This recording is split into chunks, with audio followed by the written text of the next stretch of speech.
during war. The Kota people, they are the people who making equipment, tools to the red blood for the war. In Sotamukun, that Mukun area, there are the people who make silver thing, very decorative, very decorative. When they may have important visit, then we go there and give to them and donate, give to them. Likewise, the Masaga area, almost they are working the same. That tradition was maintained up till today. First, it is the traditional title holder in charge of warfare in the Etsu Palace who supervises all the various artisans within the Emirates. I have so many people in my group, all handwork, they are all under me. Market people, handwork, everything they are under me. The third person is Majingari. Then followed by other subject under my group. The most senior among them is Dokoza. Then there come Masaga and the others. There are many. The craftsmen work by hand in their own premises in distinctive wood and are organized into close-knit guilds. The overall boss in Bida here is Etunupe. He's the one guiding all Bida. He's the one guiding all Bida as a chairman of the traditional rulers council in Bida Emirate. In this area, we have his command here, which is called Mukun of Nupe. That is the name given to this area. Trata Mukun is the chief warrior. As a whole metal fabrication production and metalwork in Bida here. So we also have people also guide them too, like their members, following their members. So these are how we are here. You know, Bida is well recognized in terms of traditional purpose and cultural activities. Brasswork, of all the artworks in Bida, is one art that has placed the Nupe people on the world map. In a clear departure from the manufacture of war tools of the past, the people have now perfected the art of different shades of brass wares. With people from all over the country and beyond patronizing the Nupe people for one souvenir or the other. This beautiful heritage of the people, which has been transferred from one generation of the people to the other, is of two varieties. The one which is beaten work and the other cast in mold. The brass workers in this ancient city have over the century embraced and perfected the beaten type, using a small hammer to painstakingly fashion their designs on small anvils. The first unique feature that will enchant a visitor to the workshop is the fact that these gifted people don't use preliminary sketches or drawings to guide them, yet the punching is so well handled that the patterns are remarkably accurate, precise, and exciting, with the artisan even having fun in the process.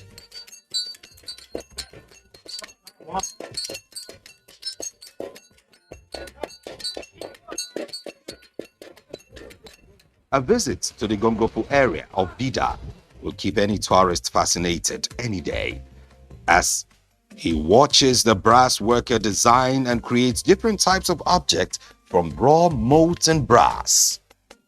In the olden days, the main source of raw materials for the trade was usually from rocky substance, which has to be exposed to the burning fire for 4 to 5 days to extract liquid brass substance. The people have since abandoned this ancient approach. They now go for bar of brass, which is now fashioned into the objects that we all adore. When we go there in those days, now we used to go to the village where we used to discover it, and it take long time, long process. When we gather the rocks, we put fire on it for almost 3 to 4 days. It will be melting. When melting, we'll make a hole, a very big hole for it, where it will melt and then stay there. From there, and after some days now, we'll go there and check. If it's already been melted, then we now pack them and bring them to the factory and recycle it and remove the impurities and get the pure raw materials on it, which is pure brass on it there. That is how we do it. But nowadays, we also buy a sheet metal that imported from other neighboring countries in order to fast our work too. But up yet, we are still going to the village where we can discover it little by little and then bring it to the factory.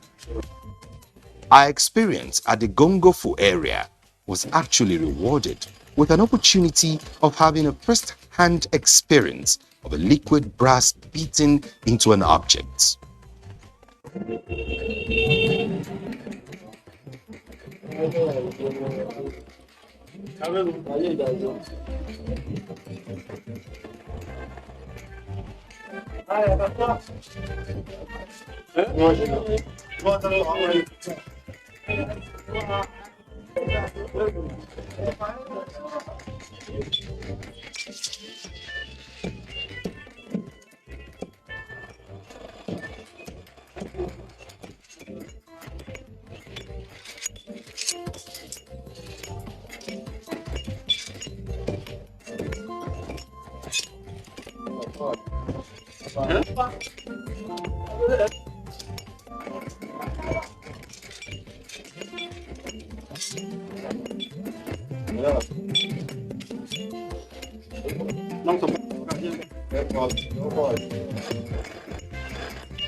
The dexterity of the artisan is not limited to shaping the object alone, but equally extended to the various designs and inscriptions engraved on the item.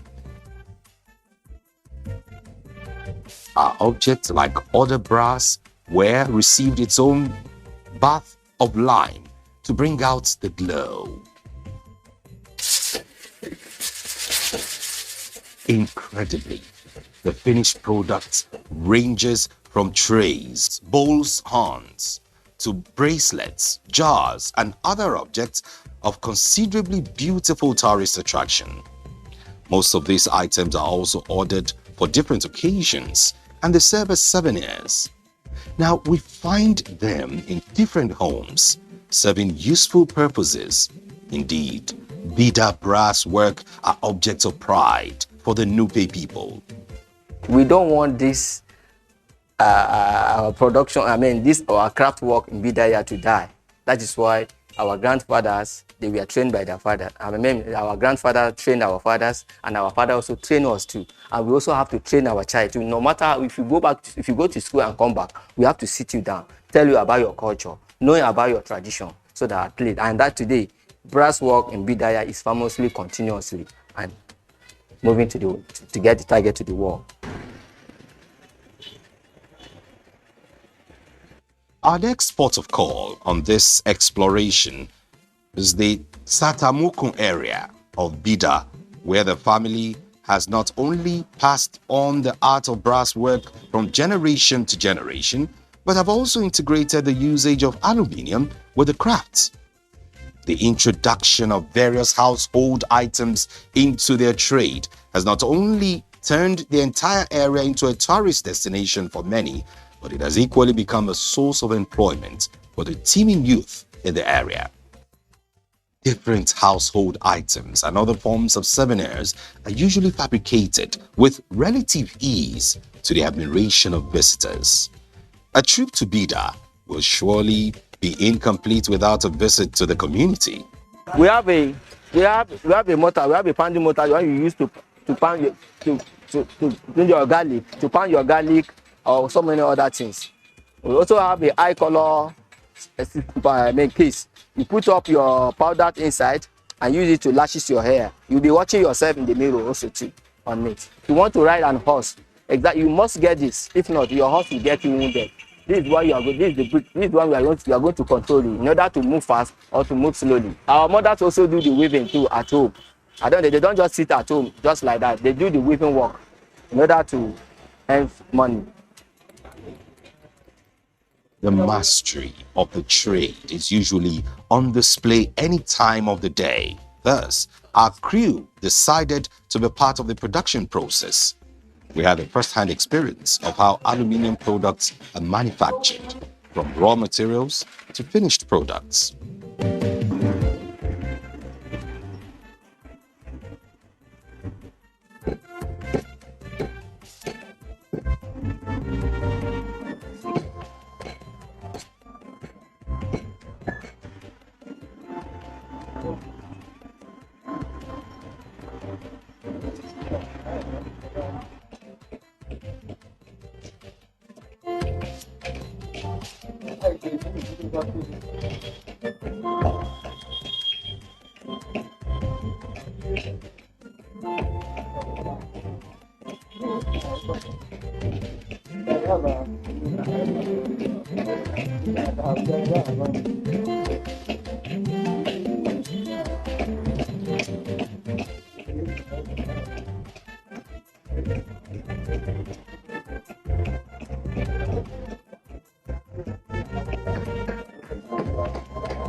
The array of items on parade in their various workshops attested to the expertise acquired over the years, both in brass and aluminium work.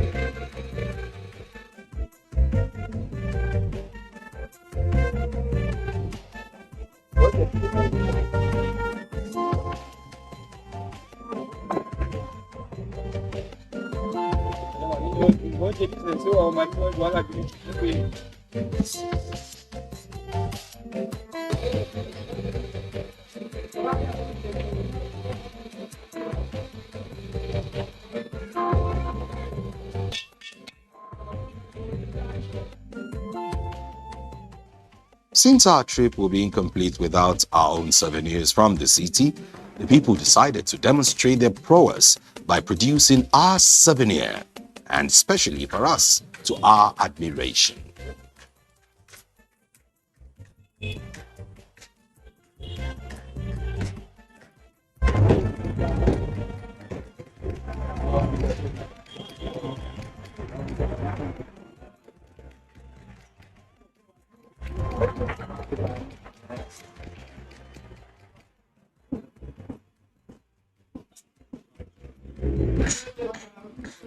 The artistry of the Nupe people of Bida in Niger State is not restricted to only brass and aluminium. They also make good use of other metals, hence our decision to equally visit the Dokoza area, which houses all the blacksmiths in Bida. You know, in those days, they were only using metal, only metal. So, thank God, with the knowledge continuously and the wisdom given to different people, they begin to discover also, there is silver. And this silver is also coming out from the ground too. We can make use of it. And it's very nice. They begin to produce bangles, necklace, earrings, cups. And it's very beautiful because silver is nice, it's white. And you can use it for so many years. It will still continue silver. Also, we discover brass too. We also discover aluminium too from the metals we have. That is how continuously, famously, people begin to work on the metalworks. Their trade does not only reflect the effective migration of the blacksmith from the manufacturing of war tools to farm tools. They have also perfected the fabrication of all farming equipment, thereby underscoring the agrarian nature of the Emirates.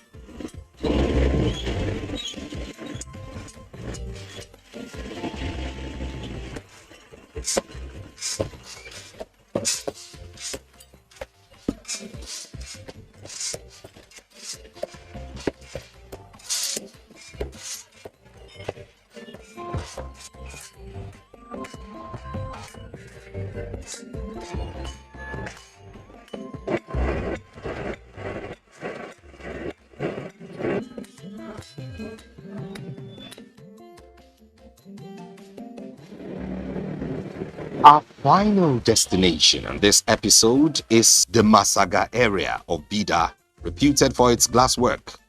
Oral tradition traced the history of the people of the area to ancient Egypt, where they learnt the Karau trade. The time when our grandfather came here, there's no glass, no bottle at that time. So we need to dig deep. When we dig ground now we go find the sound. We mix them together. We put them for that oil. We put fire. We put by from for 3 months. When you come out, you will see what to go. The one right.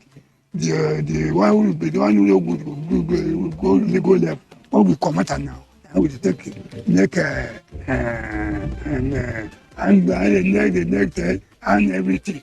When we go come now, we start to use the bottle.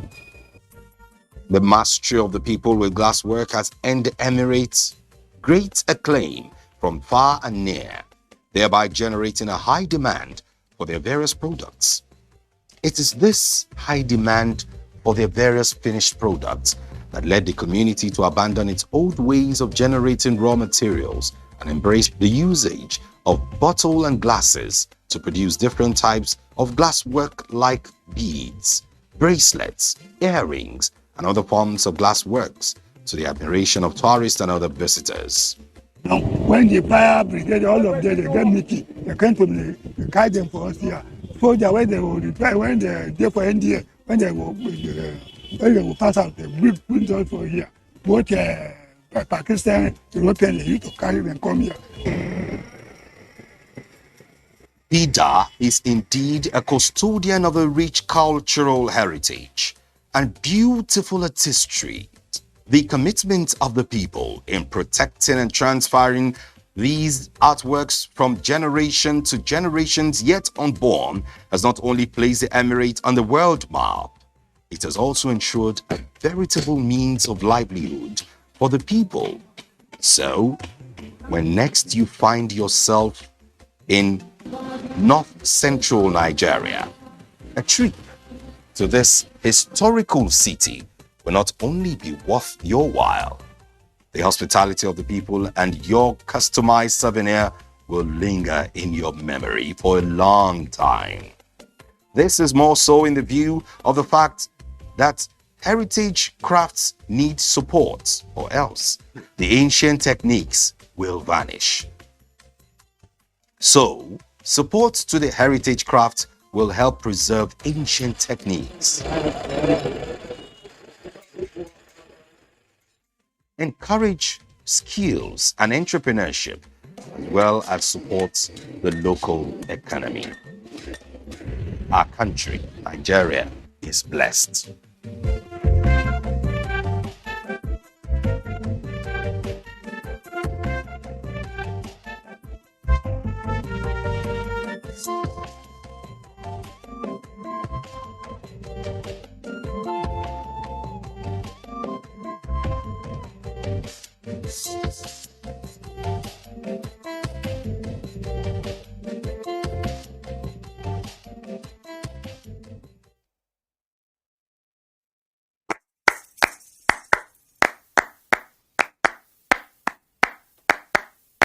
My name is Biko. And I'm Mana. And together we are Biko's Mana. What is up, everyone? My name is Ricky Smith, and I am the writer and producer of the Sesame Street Friends theme song. Hey, it's time to play. We're glad you came because we love to share. It's been so cool working with Biko and Mana on this project. They've been incredibly professional, and obviously they're so talented. We could not have found better people to sing this song. Hey, it's time to play. We're glad you came because we love to share. We can laugh and sing, do brand new things with new friends everywhere. Let's have some fun with everyone because we love to learn together, making you friends forever. Sesame Street Friends.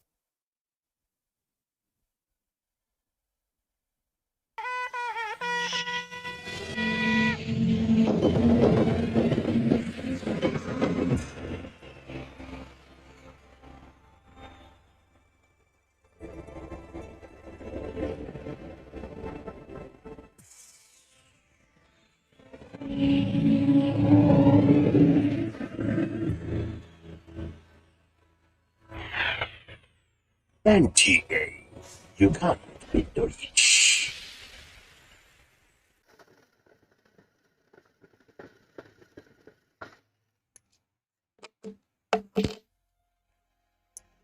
Naira and Kobo. The Nigerian currency comes in notes and coins to complement each other, to promote payments convenience and discourage rounding up prices. According to a 2022 Independent online article, coins are usually issued across world economies to ensure a balance in the currency structure and units of accounts and ease transactions. However, while preparing budgets for daily expenses and other financial transactions, figures are often rounded up to the nearest whole, discarding the details of lower denominations and kobos. After the point of payment, after a shopping transaction, many customers would opt for sweets, candies, or biscuits rather than accept lower denominations as change. While in other cases, dealings in coins are not available or acceptable. Wetin be this? Hold on first. Wetin is my job money now? No, madam. Now you can't just it now. Madam, please. No, wetin I go take am do? Madam, you can't go back now. Why dey use am now? But they use it to 10 naira now. Madam, they use that. But I don't think. But the money I get. So if I come to this now, if I arrest you, yes, now. Many Nigerians view the handling of coins as demeaning and meant to be given as alms rather than kept for personal use.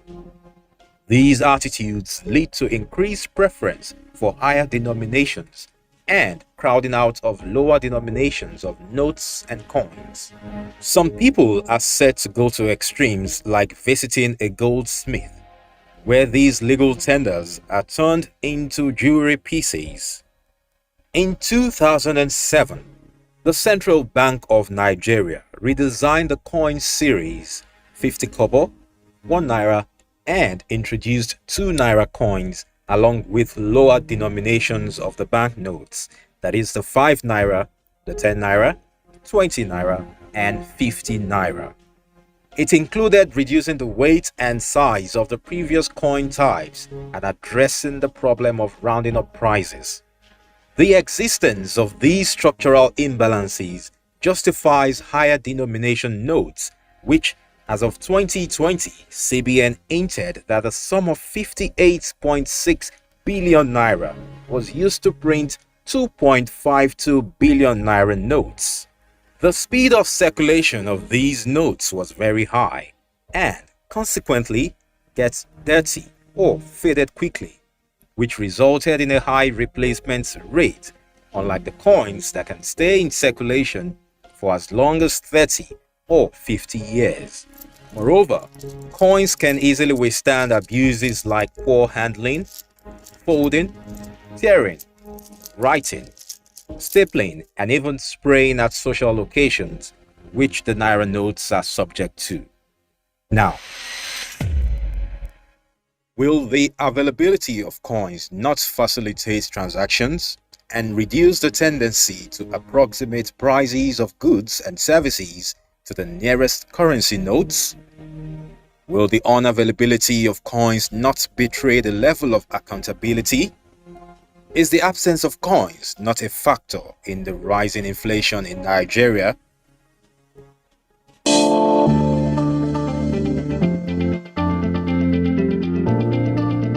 Naysayers have recently ramped up their criticism of the Buhari administration for borrowing.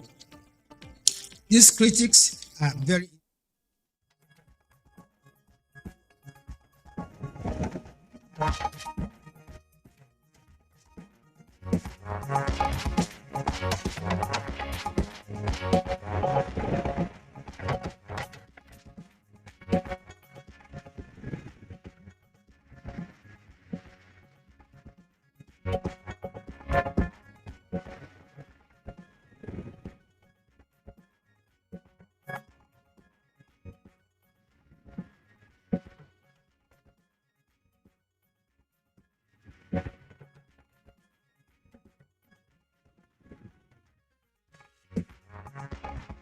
President Buhari returns to Nigeria after a medical trip to the United Kingdom.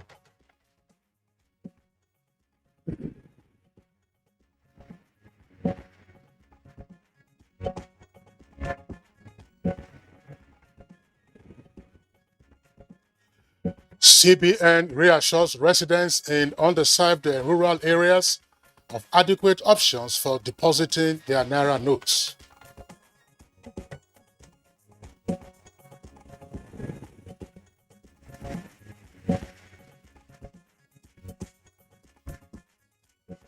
Nigeria launches a green census initiative at CAP 27.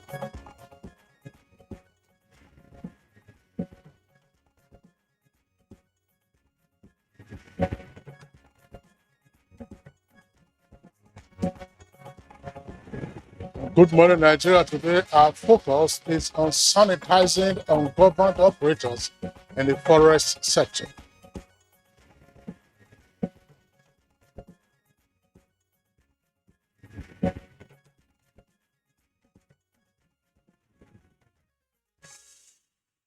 Some weeks ago, the Economic and Financial Crimes Commission embarked on operations against bureau de change operators in Abuja, Lagos, and Kano.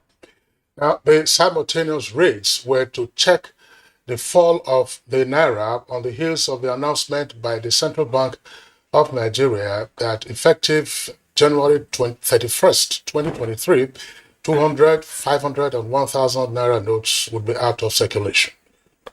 While reports from the media indicate that illegal BDC operators and individuals suspected to be customers were arrested in the raid, which would also be extended to Onitsha, Ibadan, Port Harcourt, and other major cities across the country.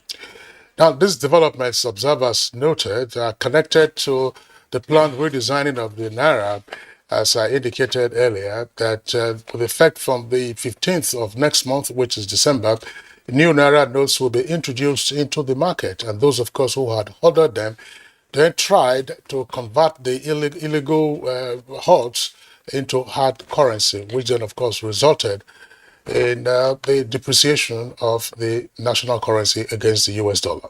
Now, a forensic analysis and probe of the financial transactions of those arrested is ongoing, though some BDC operators describe the raids and other development as orthodox foreign exchange policy of the Central Bank of Nigeria, insisting that it has created a huge premium between official and parallel market rates.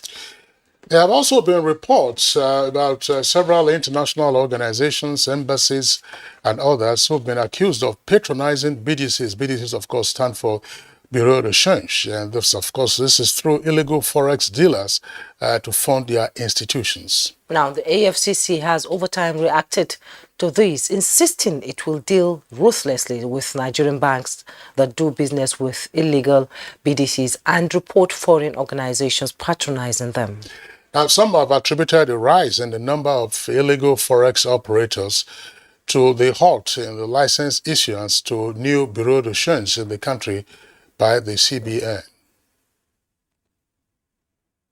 Juma? Yes, that the Apex Bank halted the issuance of licenses for BDC operators in the country last year and directed deposit money banks to create special branches for Forex sales to the public. In the meantime, others also blame currency speculators outside of the sector for the depreciation of the naira. But in particular, we do know that there are concerns about the number of street traders who are dealing in Forex, a development you rarely would find in otherwise better organized Forex climbs. So that will be the focus of our conversation this morning as we focus one more time on how to sanitize the operators who are ungoverned in the Forex space. On that note, we welcome you to this edition of Good Morning Nigeria. My name is Kingsley Osadolo. Thank you for joining us. And I'm Juma Yusuf. Good to have you join us on the program. We are reaching you live on the network service of the NTA. We have a complimentary segments in the course of the program, newspaper review, and of course we shall have the news highlights with Elizabeth Omori. Hello, Elizabeth. Good morning. Lovely weather out there. Of course. Good morning, Jumai and Kingsley. Thanks for joining us on the morning news. President Muhammad Buhari is back in Abuja after his routine medical checkup in the United Kingdom. On hand to receive him were his Chief of Staff, Professor Ibrahim Gambari, FCT Minister Mohammed Musa Bello, Inspector General of Police Usman Al-Khali Baba, Director General, Department of State Services Yusuf Magaji Bichi, and other senior government officials. While in London, President Buhari was a guest of the British monarch King Charles III in Buckingham Palace. During the high-level engagement, the President and the King of England resolved to deepen and expand the long-lasting and highly beneficial relations between Nigeria and the United Kingdom. President Buhari, during the visit, reassured Nigerians that there is no going back in his administration's plans to redesign the nation's currency in the interest of the economy. President Muhammad Buhari has condemned the terrorist bomb attack that claimed several lives and injured tens of others in an explosion that rocked a busy pedestrian street in central Istanbul, Turkey, describing it as despicable and cowardly. President Buhari expressed the shock and sadness of Nigerian people over the incident, assuring the Turkish President Recep Tayyip Erdogan that the government and Nigerian people will continue to support them in the global war against terrorism. President Buhari said the thoughts and prayers of the government and the people of Nigeria are with the families of the innocent people killed and wishes full and speedy recovery to those injured. In other news, Nigeria has launched a green census initiative at COP27 to reduce carbon footprints and earn carbon credits in the conduct of the national population census.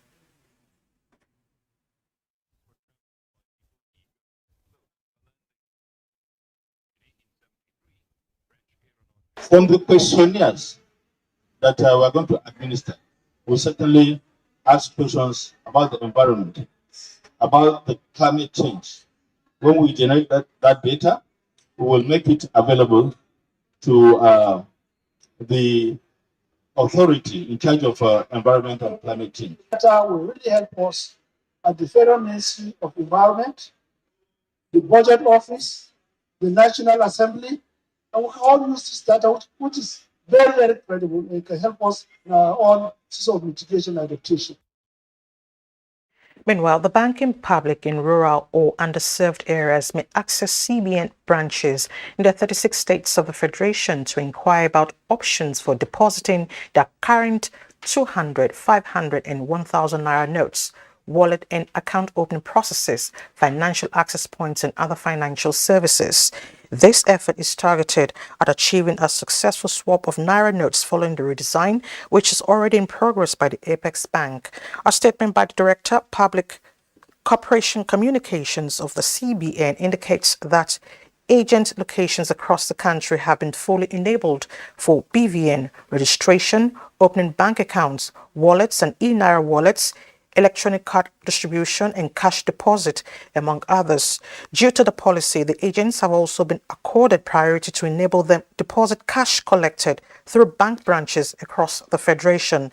The statement adds that the bank will continue to monitor developments and issue updates to the banking public on the implementation of the Naira redesign policy as may be necessary. Talking politics now, the 2023 Tinubu-Shettima Presidential Campaign Council Subcommittee on Youth Mobilization has commenced grassroots mobilization of voters in Abuja. Food security is contained in the APC Presidential Candidates Manifesto was the central campaign message of the group. We eat what we grow and we'll grow what we eat. I mean, food security is the backbone of any nation, and it is on this basis, on this platform, because our principal believes so much on food security. This is what will be driving to Nigerians. So here we're actually going around with this hashtag Eat with Shettima, Eat with Tinubu Shettima. And the presidential candidate of the Labour Party, Peter Obi, is optimistic that Nigeria will be great again if given the mandate as president in the forthcoming general elections. The Labour Party candidate was addressing party supporters during the party's campaign in Uromi and Benin City, Edo State. We must fight corruption. Corruption kills in society because it kills entrepreneurship. Nobody thinks in a corrupt country. It kills professionalism. Pray for everybody. We ensure we maintain equality. Meanwhile, the People's Democratic Party in Gombe State says it remains the only option for the common man as the state struggles to stand on its feet. It was at the flag off of its 2023 campaign in Duku.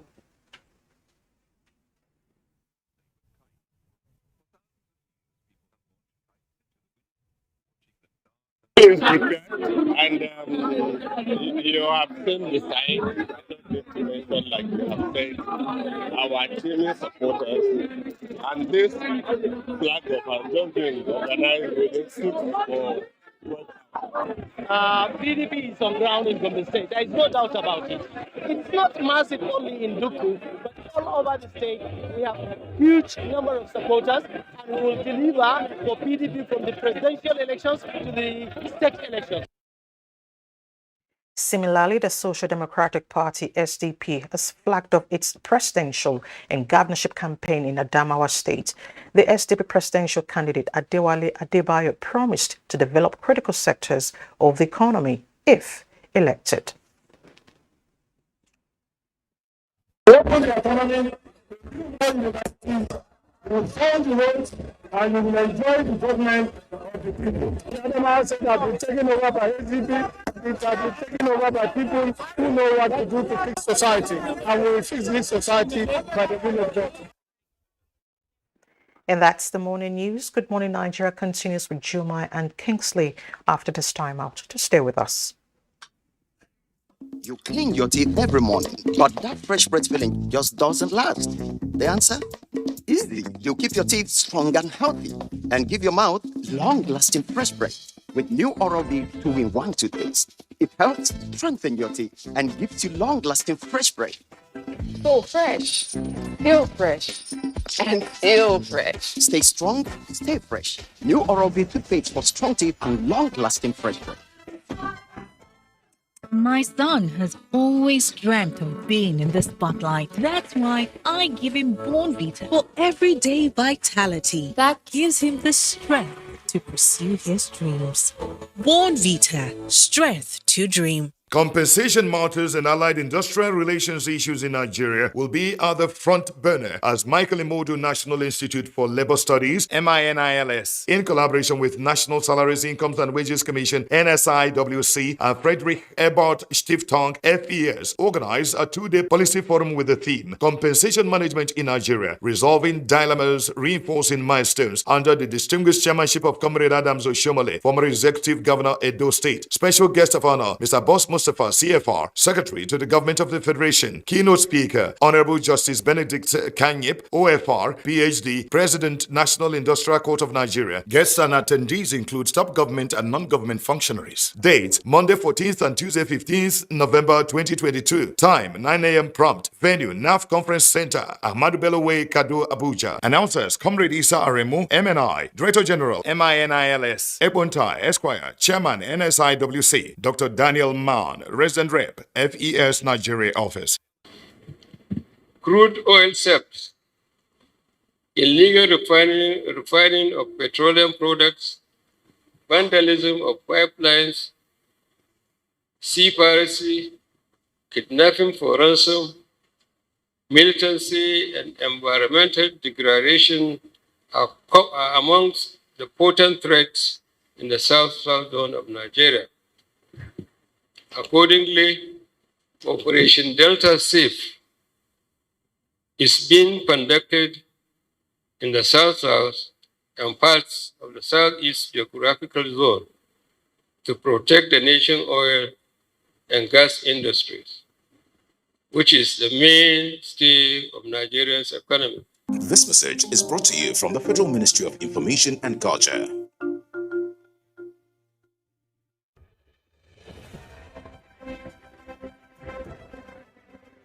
Every day in our country, senior citizens are discriminated against, disparaged, and treated with disdain by those who ought to respect them. We are all complicit in the way we have treated the elderly members of our society as institutions, families, or members of a shared society. Every time senior citizens get offered less than they deserve for the work they do because they are old, poor, and desperate, we are failing them. Senior citizen loses a child, and wow, they must be responsible for their death. Every time a senior citizen gets labeled a witch, is called mad, and shooed out of the way because they have no memory of where they were headed and look unkempt, we are failing them.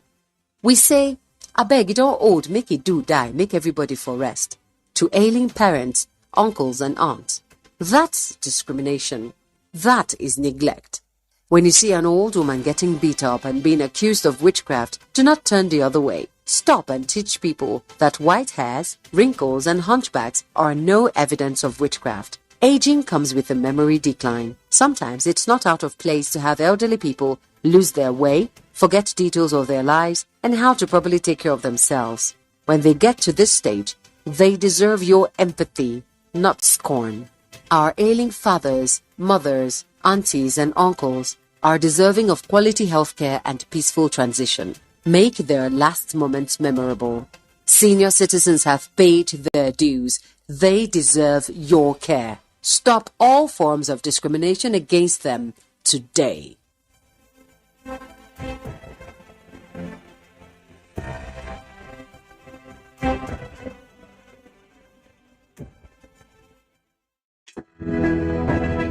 Dialogue, empathy, love, and unity.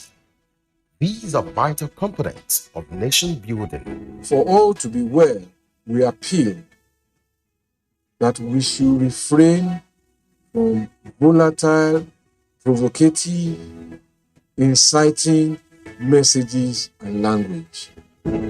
Let's be and not destroy.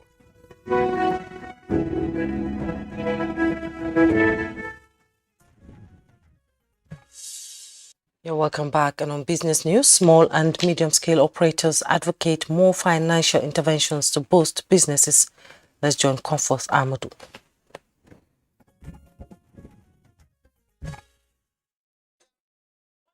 Micro, small and medium enterprises subsector of the economy contributes approximately 60% of the total gross domestic product and is also responsible for up to 80% of total employment. To scale up production and value of small enterprises, industry players want government to strengthen its intervention in the sector to reposition Nigerians' MSMEs in the international market. A lot of young people, involving themselves in, production of crane.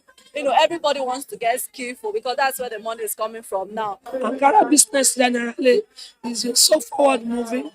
In the next 5 years, I see progress. I see mega company coming up. I see the Nigerian government thinking inward that there's possibility of turning things around, even with the production of textile in Nigeria. In the meantime, the cost of food items and other household commodities has been on the rise in the last few months, particularly fruits and vegetables. Some consumers attribute this to the exchange rate, which has been a contentious issue. You can imagine a customer that used to demand of 50 kg is now talking about 20 kg. Why? Because of the cost of the price. And we that used to buy from farm, the cost for you to bring up this bell pepper is high. Especially Irish potato, 90. Before we they buy back 30,000, now it's 65,000 to 70,000. Before we they sell basket 2,000, now 3,500 a basket. And yam also. Meanwhile, regulatory authorities are putting measures in place to ensure price control as government provides enabling environment and market linkages for MSMEs in the country. With business news, Comfort Amadou. Thank you very much, Alika, for the business news package on Good Morning Nigeria. Up next is Newspaper Review.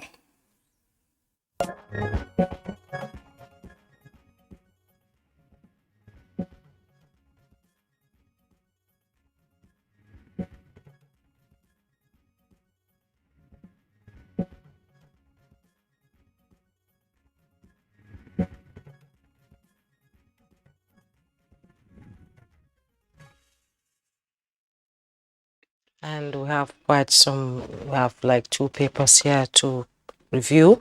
Let me begin with the Nation newspaper, and above the masthead, Buhari Oshomole Obi to open projects in Rivers. You find details on page 4. Security vote is a fraud, says Fonkoso. I won't take it if elected. That's on page 5. Gates Foundation votes 1.4 billion for agriculture in Nigeria. Others. ACF to INEC sanction politicians for hate speech. Details on page 5 and 4. And below the masthead, after collecting 3 million ransom, bandits demand 10 million to release victim's body. You find details on page 8. And the headlines in the Nation newspaper, APC, Tinubu remains a solid, reliable candidate. With Ryder, fake news won't help opposition. Candidate to engage Nigerians in diaspora. Wike orders not keen on truce with Atiku. That's coming from the Bauchi State Governor. You find details on page 4. Food shortage, Forex crisis push up inflation. Find details on page 6. And the picture story there, President Muhammadu Buhari on arrival at the Nnamdi Azikiwe International Airport, Abuja, after his 2-week medical trip. Kingsley. Okay, we also took a look at the front page of the Punch newspaper. And from above the nameplate, you have the following headlines. Rising inflation drives consumption spending to 57 trillion naira. COVID-19 orphaned 371,100 Nigerian children. That's according to a report. COVID-19 orphaned, in other words, their parents died as a result of COVID-19, and over 370,000 Nigerian children are now orphans. Details on page 8. CBN releases $3.5 billion for foreign education under Buhari. Why Nigeria made top cholera cases worldwide again. That's according to Adetifa, who is the Director General of NCDC, that's the Center for Disease Control. National carrier, that's the kicker. Domestic airlines ask court to terminate federal government Ethiopian deal. Ethiopian, of course, refers to Ethiopian Airlines. Air Peace, Asma, and airlines seek withdrawal of Nigerian air license. AGF, Malami, Ethiopian Airlines, Sirika, who is Minister of Aviation, and Nigerian Air listed as defendants. Debate, presidential candidates lambast federal government for corruption and insecurity.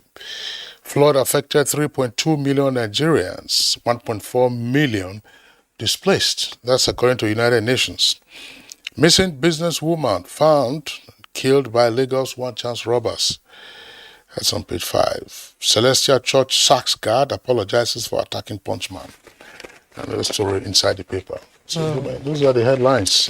Well, the headlines and all about politics. That one on COVID-19 and orphans, that's quite a huge number, don't you think? Yeah, it's an impact of what happened during the COVID-19. The report, of course, came out in September, titled Children, the Hidden Pandemic.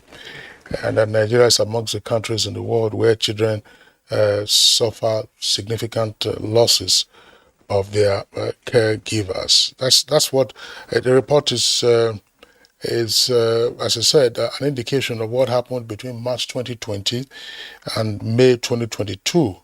And that's where over 370 Nigerian children became orphans as a result of the pandemic. Of course, we do know that, there were the number of deaths in Nigeria. If you look at the number of children, those who died also had, you will begin to realize that this number is not unrealistic. And of course, if you were to go to countries such as the United States and Brazil, those numbers will run into millions of orphans now as a result of COVID-19. But away from some of these stories, there were some, of course, very touching stories at the weekend. It was confirmed, obviously, that a 30-something-year-old operative of the DSS and the Department of State Services, Adetutu, who was recently, it is also reported, engaged, proposed to by her fiancé, committed suicide by getting off a higher ride, that's whether Uber or boat, and then jumping into the lagoon off the 3rd Mainland Bridge. It was a very tragic incident because videos subsequently surfaced. The ladies may confirm to be a non-combat operative of the Department of State Services who had also been commended. And she has been doing well. For her performance. There is a claim that while she was on that ride, she was having a heated argument over the phone, and then she directed the driver to stop.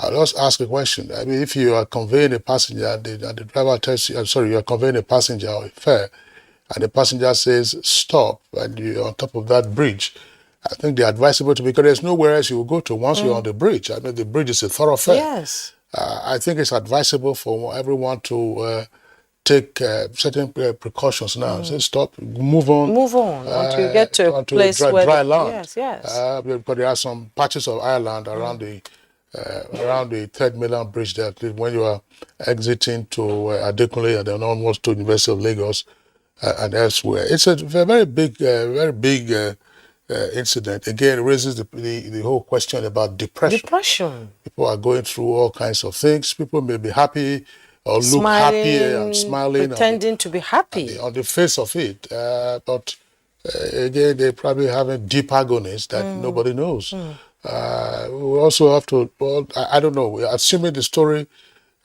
is in sync, that you were having a heated argument, how then do you control your emotions?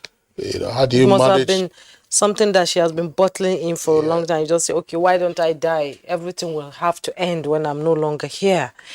That's the thought that runs through people with depression. If I leave, nothing is going to happen. That is where suicidal thought starts coming in. Yeah, that's right. Yes. That's right. We had focused on suicide on Good Morning Nigeria sometime in the past, because it seemed at some point to have been an epidemic of persons who were hopping off the Third Mainland Bridge into the lagoon. And the waters of the lagoon are not exactly very clear, muddy. I think the Lasema and other search and rescue operators have said that they can't find the body. Yeah, they've called us. And so it's a pity. And our hearts go out to the family, relatives and colleagues of this otherwise lovely individual, who ended it all by hopping to Lagoon. But that's not the end of the story, in my opinion. Excuse me. I think it's possible to monitor her phone call. With whom was she having that conversation? What was said to her? Trigger. What was said to her. It's possible to decode all of that. And if it was a hired car, then the details of the cab and the driver should also be clear. You can get that from the phone records, because you need an app in the first instance to be able to hide that, so that we can get to the bottom of some of these stories. It's not just sufficient that, the narrative is single, linear, thought, somebody was having an argument, the person said stop, I stopped, I parked, then the person jumped into the lagoon, and so on and so forth. What are the ramifications of this story? Could there be more to it than has not been disclosed? It might take a while, to unravel it, but I think the whole idea of a society ensuring that these kinds of things do not happen regularly, or that those who are behind it don't get away with it, is to get to the root of the matter and then ensure that there is justice. Yes. There was a pretty funny story over the weekend as well. This one occurred in Kenya. A man and his wife had a heated argument in the morning, and then the woman, who is a trader, went out on her business, and after a while, the man packed some of his belongings, as well as the son, who is the product of their marriage. He also went with a knife and took the child away and called the wife to say that you have to pay ransom before this boy is released. That took place in Kenya. And it took a while for the law enforcement authorities to track him down. I think they got him around about 4 o'clock, according to the report. In the evening, or in the evening of the same day. He was at a bus stop. He was still with that child. He was, of course, threatening the wife that if she didn't pay ransom of some amount. The wife knew he was the one making the call? Of course. He called the wife to say he paid this money. So there must be some mental health issue with the gentleman. He was promptly arrested. The young man, the lad was freed, and we understand he's cooling his heels now. So I'm sure thereafter he will face the magistrate and most likely also have a day at the psychiatric hospital. Indeed. Well, that's newspaper review for now. We'll take a break. When we return, our conversation will begin. Do stay.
Today, we're here to tell you that while we may not be there yet, our military and other security agencies have succeeded and are succeeding in substantially restoring security across the nation. As far as the daunting security challenges we face are concerned, we can tell you that the worst is over. And never again will terrorists and bandits and their cohorts hold sway in our country. This message is brought to you from the Federal Ministry of Information and Culture. As the 2023 elections draw near, remember, evil prospers when good men and women only wish for peace, but never take a step to make peaceful elections happen. Are you a father? Are you a mother? What are you saying to your children as elections approach? Have you warned them not to let themselves be used to cause violence? Have you explained to them what the consequences of electoral violence might be? Do your part to make peaceful elections happen. Talk to your children. Protect them from unscrupulous politicians who want to put them in harm's way, while their own children are comfortable at home, within and outside the country. Let's join hands to make 2023 elections peaceful. This message is from the National Orientation Agency, NOAA. The Digital Switchover project, which is commonly referred to as DSO, which entails television channels switching from analog to digital broadcasting, is one of the biggest projects embarked upon by this administration. Branded as Free TV, offers its viewers about 60 digital channels, including sports, music, movies, and news. The federal government has licensed about 23 set-top box manufacturers. 7 of them have production, employing several thousands of people. We've made it now compulsory for all stations in Nigeria to only broadcast productions made in Nigeria for products which are produced in Nigeria.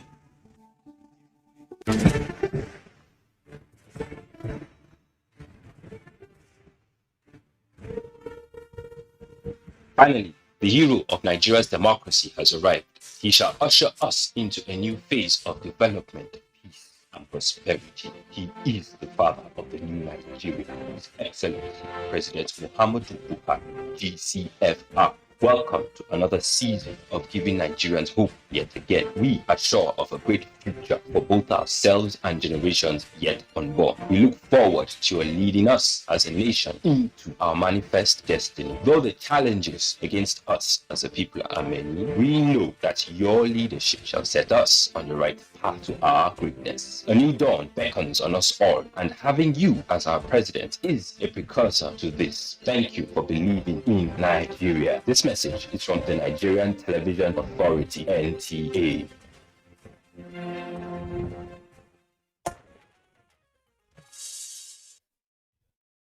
Welcome back, and to begin our conversation on sanitizing ungoverned operators in the Forex sector, here's a background report put together by Abdul Salam Jibril.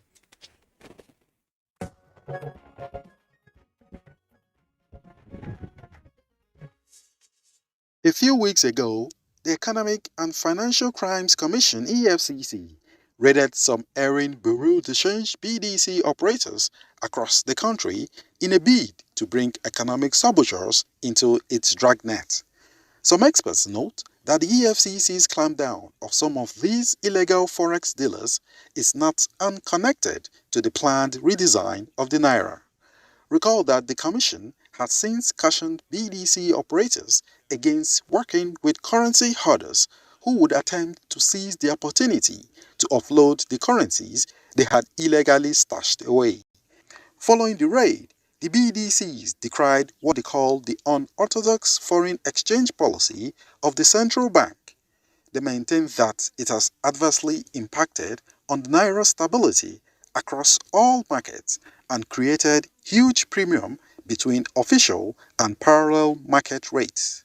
In a bid to bring sanity to the forex crisis, the central bank last year ended foreign exchange supply to BDCs and registration of new players with immediate effect. Some experts maintain that while this was an effective policy, it was short-lived as the country is still facing an exchange rate crisis. They stress that the crisis is adversely affecting airlines and investors.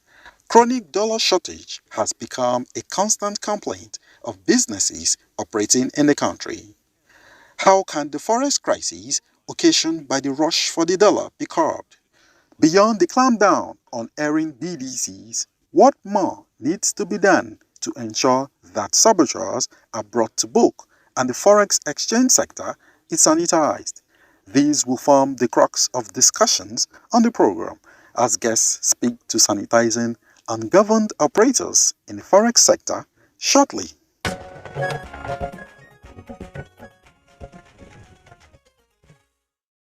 Joining us in the studios now to discuss this issue, we would like to welcome the Director in charge of the Monetary Policy Department of the Central Bank of Nigeria, Dr. Hassan Mahmoud. Dr. Mahmoud, we're glad to have you on Good Morning Nigeria. Good morning. Thank you for having me. Okay. Also here with us in the studios is Abdul Karim Chukol, is Director of Operations at the Economic and Financial Crimes Commission, EFCC. Mr. Chukol, good morning and welcome to the program. Good morning and thank you for having me. Also with us is a regular on Good Morning Nigeria, financial and investment analyst, Ney Akinsiju. Ney, good morning. Thank you so much. It's a privilege. Good morning, Nigerians. And also joining us from Kaduna is Shuaibu Idris, Managing Director, CEO, Timeline Consult. It's always a pleasure to have you on the program.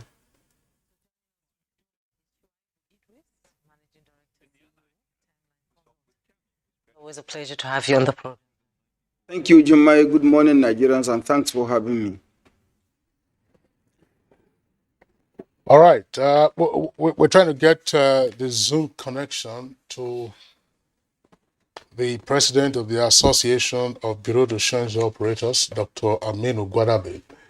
Once that connection is established, we'll bring him on to be part of this conversation. I needed to say that because a couple of weeks ago on Good Morning Nigeria, we had a conversation around the alarming depreciation of the value of the naira, particularly on the parallel market, coming on the heels of the announcement by the Central Bank of Nigeria that with effect from January 31st, 2023, the existing 200, 500, and 1,000 naira banknotes would cease to be legal tender. There was a presumption at the time that counterfeiters, and more in particular, hoarders of the banknotes specified, were rushing to dump those hoards on the Forex market, utilizing the BDCs and other illegal operators. So we saw a jerk in the value of the dollar against the naira on the parallel market, sometimes hitting well over 850 naira. At some point, there appears now to have been some decline.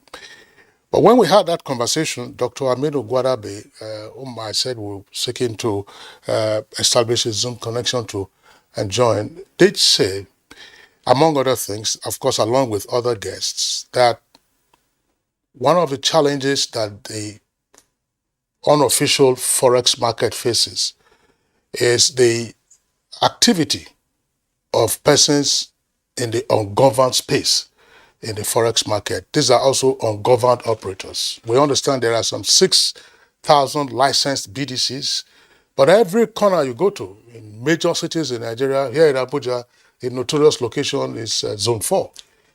In Lagos, you find them on Lagos Island, you find them at the airports, elsewhere on Allen Avenue, and so on and so forth. That's why we're having this conversation today, that 6,000 licensed BDCs, but thousands of persons who are operating who keep no records whatsoever, and therefore make even more challenging the policies of the CBN towards reining in the activities of speculators. So let's begin today's conversation by bringing in the Director of Monetary Policy Department of the CBN, Dr. Hassan Mahmoud. Dr. Hassan Mahmoud, from an official point of view, how menacing are the activities of these governed operators in the Forex subsector? Thank you very much. You see, the issue around FX or exchange rate conundrum that we have is largely driven by the excessive demand that we have for FX. Even though they call Nigeria a small open economy, in the sense that we have some interlinkages with the rest of the world. But ordinarily, we're supposed to be more of export-oriented to earn the FX to be able to meet our demands. The supply side of it has been, and Kingsley have also mentioned this severally, has been the issue. If the central bank has a reserve bucket of 300 billion, we don't care even if you need 7 billion in the Nigerian economy, the bank can intervene and supply the funds to the market. But secondly, even if we have $1 trillion, are we going to leave our economy to the vagaries of external shocks because we're exposing the entire economy to the West? So even if you need your glasses, your shoe, you can go to Germany to buy, we'll kill our own domestic industries. We'll kill our own labor force. We'll kill our own GDP. And then the productivity of the Nigerian economy will not improve. So even if you have 1 trillion, we need to also look inward and see that how do we grow our businesses? How do we grow our private sector? How do we strengthen our institutions of economic governance? So as we have this unnecessary build-up, and people keep lamenting on it. We've been lamenting on this for a long time. We had periods where they were buying even white sand from beaches outside of, just to put in front of your house or to your garden. We're importing flowers, and we have so much. This is in the north is savanna, in the south is tropical. So you have everything that can grow, but we're not utilizing it because we have this dependence on you can get FX and get everything within the economy. The discovery of oil. And that's why there's this theoretical postulations that oil, whether it's a blessing or a curse, and for most developing oil producing countries, they say oil was a curse because it diverted them from those tradable sectors to rent seeking, and you see that killing all the institutions. What I'm getting at is all these developments has transformed how we see the FX, space. Why we came to, and I'm just building this to come to why we came to 6,000 BDCs. You got to a level that, okay, this, demands, and most largely these ones we call invisibles, which are, around services, BTA, PTA, school fees, hospitals, and stuff. Some things you do it from A, not from M. Not necessarily import in terms of trade or export in terms of goods and services. We created a window to meet those, 2,000, 1,700, and that's why we give licenses to BDC. And in that space, what we call perfect competition is that you don't restrict entry and exit, even in the banking industry. So long as anybody meets the requirement, you don't bring bottlenecks to say, oh, I'll give Kinsel, I won't give Jumai, when you all met the credentials. So there is no restriction to, stopping anybody that has met the requirement as you published from getting the license. So we see that building up, but all of us know here that the build up from maybe 200 to 6,000 was because there was arbitrage, there was a premium that was there. We give FX to BDCs to sell to these retail individuals at a particular rate, plus a margin. But all of us know that, the BDCs were not operating that way, or some of them were not operating, or a large number of them were not operating that way. If you give a BDC license to, ordinarily before you give a BDC license, they must have office space. They must have the required equipment, office equipment. They must have the staff. The staff will have their credentials and everything. So seeing 1,000 people on the street, you can just not explain. And people will just wave you down, what do you need? And the EFCC guys are here. They do a lot of raiding there. They have their background information and know what is going on there. But it's just the inefficiencies of that space in the sense that even the APCON himself have done a lot. We've had a lot of engagement with them in terms of sanitizing and that space. But you also look at the category of people, the requirements you need as an individual in terms of education and skills to get a license. So that also plays a role. The informal sector is largely building there. When the funding of the BDCs were stopped after some time, when these excesses were, because we started from like 10, 15, 20 million to start getting interventions at the BDC to 700, 800 million weekly. And you keep imagining, what will people be using 700, 800 million for every week, to go and be, so it was just building up. And then you see people scrambling for BDCs, you see, the offices were even overwhelmed, you see stock of files, of documents that you have to go and verify. So even in terms of supervision and regulation, it was becoming very challenging for central bank. In any case, when in the last, I think almost 2 years now, when we stopped funding the BDCs, the issues there were that we saw this perpetual depreciation of the Naira in that market. And while we had a rate at the INE plus a margin that BDC were supposed to sell, we had in short, to even display them, even in their shops. They had the audacity to even display on their shops. And you see that wide margin.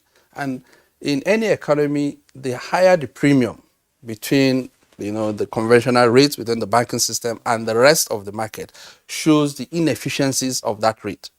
So you see that and everybody was going for it. People go for BTA. You can even use money to buy ticket that you will throw away.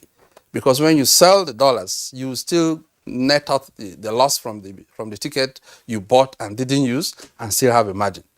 So we saw these excesses that, made the bank to now take some stern effort and also ensure that the APCON, the Association of BDCs, also do their own part, because it's supposed to be kind of, they also have a self-regulatory mechanism within themselves to discipline themselves and do all that. So those factors, and I'm sure AFCC will also mention that, are also a reflection of some of the dysfunctionalities we have within the economy, the weak institutions, the connivance that you see between, those that are supposed to, monitor some of these things, and the deceit. Central Bank, now we see technology playing a very big role, and even EFCC are also deploying a lot of that. So they sit at the back end of their offices, they see transactions that can be tracked, but also remember that a lot of the business transactions are not like conventional banks, where in the central bank space we have what you call the FINA, the rendition templates. Every day we see the transaction that goes on in the bank by the close of business. How much was deposited, how much was increased, what loans were. Every day we have them live in CBN. We don't have that with the 6,000 BDCs. We are trying to do the automation. There are other financial institutions, they are not bank. Don't forget that they also need some money to invest in that IT infrastructure to build it. The capital requirement was just 35 million before you get those. So you have that issues around the automation of that space for that visibility that will not require human intervention. Okay, well, let me come in now. They said the efforts of the CBN to instill discipline in the Forex exchange market will be counterproductive if you don't have a market solution and administrative solution working hand in hand to ensure that the policy of the CBN works? You see, I just compared the BDC's segment and the conventional banks. We have, I don't know exactly what's the population of the staff of banking supervision and other financial institutions department or trade and exchange within the central bank. I know there will be less than 300. And imagining those people overseeing 6,000 or 5,000, buckets of firms or businesses around Nigeria. I used to work in a department they call Financial Policy and Regulation, which is a department that gives license to BDCs. And we used to have what we call inspection. And when we do that inspection, the entire office, that segment of BDC license is empty. So while they are going and expecting to look, do you have this in place? Do you have this in place? Those that are submitting new ones to start don't even see the people to meet them. And we can't say because we have 6,000 BDCs, we should go and employ another 20,000. See, you need resources to pay those staff, train them, and stuff like that. And so my point is, regulating that sector requires the entire, stakeholders in that space. And that's why I said even self-regulatory mechanism within the association is also very important, because you keep hearing the BDC group, the ones we give license, are saying that what we are seeing in that side is not us. It's the street hawkers, they're this, they're that. EFCC has raided so many times. So you just see that persistence of defiance with regulatory processes, with required procedures. We have renewal requirement fees that you pay, and a lot of people even hold these BDCs just waiting for when rates go up before they come and start applying for. It's not that they're doing businesses. We tie their transactions to BVNs. So you don't give BTO to BVNs. We saw EFCC will also talk to that proliferation of fake BVNs. Numerous. So you have to bring passport, you have to bring visa, ticket. They'll give you in loads, whichever airline you want. So it's something that has to do with some weak institutions, capacity, and we don't even have to just blame the institutions. We also blame the people that just think, let me just find a way of swindling the system. All right, Dr. Mahmoud, we appreciate your candor and the introductory comments that you have made. We'll return to you in the course of this conversation. Earlier, we said we were getting across to Dr. Aminu Gwadabe, who is the president of the Association of Bureau de Change Operators. Yes, he's on the right side of the screen there, joining us via Zoom from Lagos. Dr. Gwadabe, good morning and welcome to the program. Good morning, sir, Mr. Kingsley. And good morning, Nigerians. And morning, my fellow speakers. All right, we can hear you loud and clear. We'll come to you presently. Before we welcomed you, I earlier summarized the suggestions you made when we discussed the depreciation of the Naira a couple of weeks ago. You were also part of that conversation. I want to go back to our Kaduna Network studios, where Shuaibu Idris, a regular on Good Morning Nigeria and current managing director of Timeline Consults. Shuaibu Idris himself is a financial expert and also a former banker. Shuaibu, the impression that one gets is that outside of what we may label the official Forex market, controlled by the central bank and commercial banks, everything out there is a jungle.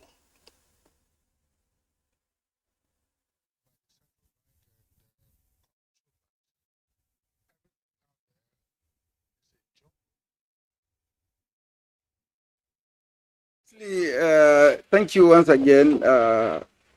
I think Dr. Mahmoud has done justice to the introductory part of the subject matter, in the sense that he's enunciated the interplay or the forces of demand and supply that usually governs market, the supply of dollar versus the demand of dollar.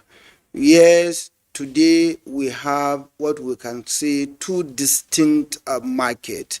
What I can call the thick market, that is the I&E window, importers and exporters market, as well as what we now call the parallel market rate, otherwise the BDC market. Let me just take us, from a memory lane kind of. Where did we come from? In the 60s or 1961, Nigeria got independent. What was the Foreign Exchange Act that we inherited? Only banks were allowed to trade in foreign exchange. As at that time, we still had these street hawkers that were parading themselves left, right, and center, looking for travelers' check. That time we were using Thomas Cook, to buy and sell, because only banks were allowed to trade in foreign currency. Fast forward, let Abdulkadir Ahmed, of blessed memory, former governor of Central Bank, saw the need to say, why should we not look at what other climates have done in terms of, registering people to trade in foreign currency. That's when we saw the birth of Bureau de Change licensing in Nigeria. Of course, prior to that, if we could all remember, during the regime, particularly of let me use the phrase General Muhammad Buhari, when he came as a military head of state, streets of Lagos, streets of Kano were being raided daily by the police, catching people selling foreign exchange. When there was that sanitization and the licensing regime came in, there was a relative orderliness. Kingsley and fellow discussant, what have we done to our currency? What have we done to our economy? What have we done to our banking system? Number one, the export of agricultural produce that we used to do a lot, grains such as maize, soybeans, guinea corn, groundnut, and the rest of them, virtually things came down, and we were not as exporting as much quantity as we should export to earn the needed dollar so that we can fund the economy. To worsen the situation, our morality went down, quality of this export went down, so Nigeria, instead of attracting premium on its produce, our produce were being discounted. I remember I was a big player in the export of cotton lint, and the level of impurities that foreigners who were buying cotton lint from us were complaining of, instead of use of jute bags, we are using poly bags. Again, let me look at the financial system. Dr. Mahmoud, correct me if I'm wrong. Can you go to United Kingdom today and land in, say, Heathrow Airport in London, and you will have dollars, and you walk to a Barclays Bank or a NatWest Bank and pay dollars into your account?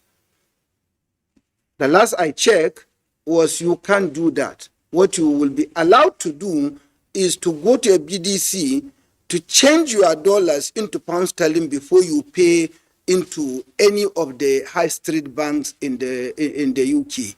The same goes in US, the same goes to so many others. Why did our system allow Nigerians an opportunity to open the so-called foreign currency domiciliary account, and I can get dollars and go into a UBA or GT Bank or First Bank and deposit those dollars? To my mind, that is one fundamental window that is exacerbating, a demand that is so sporous. So those who have the opportunity to either steal our money from the federal coffers or state coffers, or those who have the opportunity to do drug dealings or other illegal activities, they amass the naira and they can buy dollars and just go and legitimize it by paying. Maybe the first thing we should be looking at is, should we continue to have an opportunity to give Nigerians to say they can pay cash? You can have a foreign currency domiciliary account, but let the transaction be through the banking system and not necessarily cash. That way will certainly significantly reduce the so-called demand for the dollar. Doctor, you have alluded to the fact that Central Bank was given $700 million almost per week to BDCs. When you check how many Nigerians are able to travel out, how many even buy the basic traveling allowance, how many Nigerians are studying abroad, how many are buying these dollars and sending, how many Nigerians are going on medical treatment, how much are they buying? Can we really say that those 700 million that you are given per week to the BDCs were actually genuinely being used for these purposes, the so-called invisible transactions that you alluded to earlier on, which we do through from A? The answer is certainly no. Where are those monies going? They are being bought by those who have amassed wealth through illegal means, and then they are now demanding the dollars. So the demand for dollars is not a demand that is sustainable, or is not a demand that is genuinely for the productive sector of the economy, or even for those areas that the central bank thought we should do. EFCC is doing a lot, no two way about it, but I have my reservations and I have my concerns. I took us down the memory lane. 30 years ago, 40 years ago, we were raiding street. Today, even with technology, we are raiding human beings as if we are raiding antelopes or chickens or guinea fowl. Where has technology gone to? We have the NFIU, the Nigerian Financial Intelligence Unit. Wouldn't the EFCC use so much of that? If the central bank is using so much of that, why is EFCC not using? Why should we be raiding street? To my mind, we are taking Panadol for stomach ache. Shaibu Idris, thank you so much for your opening comment, and you raised a lot of pertinent questions that I believe Dr. Hassan will answer you in the course of the conversation. Let me now join Abdul Karim Chokol, his Director of Operations, EFCC. Shaibu Idris has asked some pertinent questions. Banks are usually considered the biggest player in the Forex, market. And reports of manipulating the Forex market too has been going on. People say it's a controversy, but it has been going on. You read the streets. What happens to the manipulators in the bank? Thank you very much. I think I would start by saying that the EFCC, sees the foreign exchange malpractice as an economic crime, no doubt about it. The EFCC has done quite a lot. I think I will start by answering the question that Mahmoud just asked, whereby saying that Shaibu asked, whereby he's asking the question, why are we raiding streets? The EFCC is doing quite a lot. Raiding of streets is just one of them. But we've deployed a lot of measures and tactics in trying to deal with that. Raiding of the streets is one. In law enforcement, you cannot just go to one single approach. There are times that you have to go, you have to apply, you have to deploy multi-approaches in order to deal with those matters. Just like Dr. mentioned, the issue of Forex malpractice today in this country is not, you can't blame one sector. It is actually a multi-sectoral problem. How does it all start? Today, we're talking about 6,000 BDCs. How many of those BDCs are actually operational? We've seen instances where somebody will have multiple of BDCs. One person or one company will have 20, 30 BDCs, even though probably documentation could be different, but he's still able to find a way to harness these things. I think one of the things that the central bank did, and in trying to arrive at the situation where they've come to the terms where they'll say, okay, we don't give BDCs, we don't give money to BDCs anymore. Not all BDCs are criminally liable. Not all BDCs that are involved in Forex malpractices. However, there are many that are into that. And the EFCC being a law enforcement agent, what we do when we see any violation of the existing legislation of the economic activities of government and its administration, then the EFCC comes into being. The Economic and Financial Crimes Commission, in its own wisdom, created a department, a section called the Foreign Exchange Malpractices Section.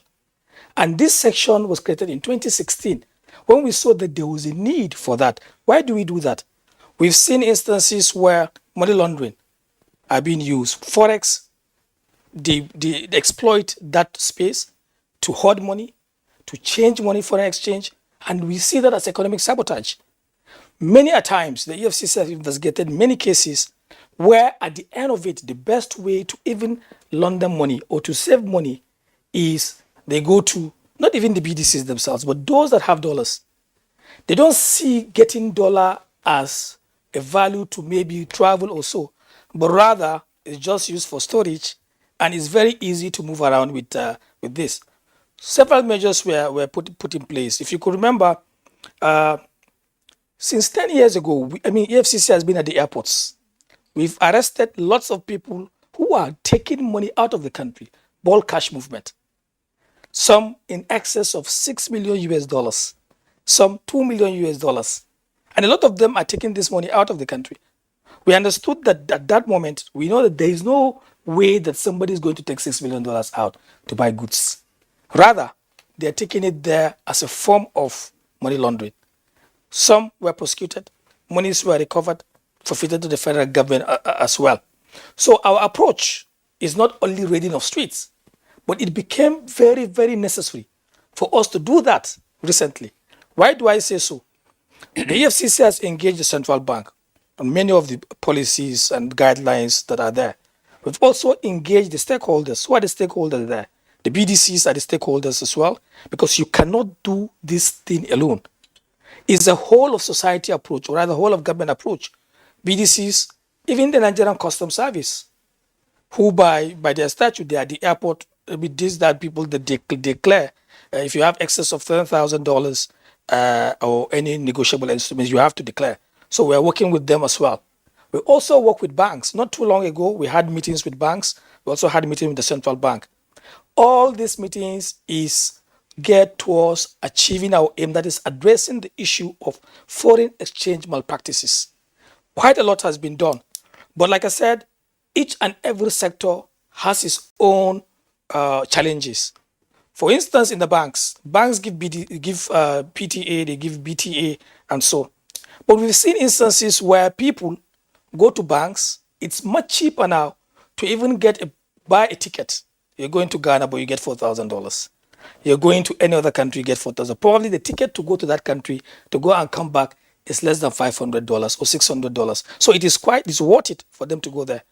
What are the processes that needs to be put in place? Monitoring is very, very important. The guidelines, the CBN manual, foreign exchange manual says that for every transaction that is being done by BDCs, they have to make returns. But how many of those do make that return? If they don't make the return, what are the processes that are there to ensure that they enforce those controls? These are some of the issues that we're having today. And in our discussions with relevant stakeholders, we came to realize that there are many of these speculators, many of these people who involve in this exchange of currency, who are not even members of any association. For so. That's why experts are saying, why cut the branches? Why don't you uproot it from where it Yes, and this is the process. For a 1,000-mile journey starts with a single mile. And this is what the FCC is doing. And it will amaze you to understand that we even have foreigners that today are currency hawkers. They are currency hawkers, foreigners. You find them in Lagos, you find them in Port Harcourt as well. So these are some of the measures that we need to come together to deal with that. How do you deal with that? It's not only enough to say, okay, stop it. But rather, there are times that you need to enforce. Even though you are doing some in terms of regulatory aspect, you are doing in terms of enforcement one way or the other, but arrest is necessary. Arrest is necessary sometimes. And this is what the EFCC is doing. So it's doing quite a lot in that regard. Arrest. Yes, sir. It's necessary. And diligent prosecution. Prosecution. I would imagine. Yes, sir. Is diligent prosecution also part of the manual? It is. It is part of the manual because, like I said, we have a unit. We have a unit that deals specifically with foreign exchange malpractices. It's called FEMS. And the unit main responsibility is number one, identify, investigate, and prosecute offenders. Okay. Abdul Karim Chukol, I want to thank you very much for the comments that you have raised. And following from what you have also said, I believe that observers will be taking a look now at the occasional ledger that the EFCC publishes to say we have secured X number of convictions of persons who were corrupt in public office. You state the number of persons who were convicted on account of what we call popularly 419. I'm sure the curious column that they will be looking at for now will be persons who have been convicted on account of foreign exchange malpractices. That's something that Nigerians can look forward to. Is it? Definitely. Okay. Neya Kinsiju, well, let's bring you into the conversation at this time. I'm sure that from a social perspective, anybody can blame the Nigerian elite class for their rent-seeking behavior. And any measure and every measure you try to adopt, Nigerian elite class will seek to cut corners. But we have seen the consequences. I use the jungle analogy one more time. How do we arrest this drift? Well, it's seriously complicated, you know. I think there's even a need to problematize the issue as it were going forward. What exactly is the black market? We use the phrase parallel market. Parallel market. But there's no white market. Well, black market is the language on the streets. On the streets. So again, where parallel market is more encompassing, you know. But yes, the EFCC have told us about how they also go beyond the zone 4 kind of markets. But the truth is that any form of exchange beyond the hub, beyond the official hub, is a parallel market, as it were. You know, so how do you also now identify those transaction points that are either on the laptop, on your Android phone, in my bedroom, in different sitting rooms across the country and all that? Because those are transactions beyond the official hub, you know. So I see this as quite challenging, you know. This is a trilemma, as it were. It's not just a binary thing at all.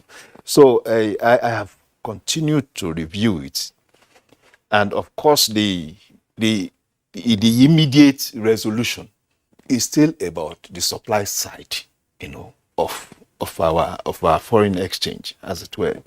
Because the truth of the matter is that until 1982, we really had no issue with dollar foreign exchange.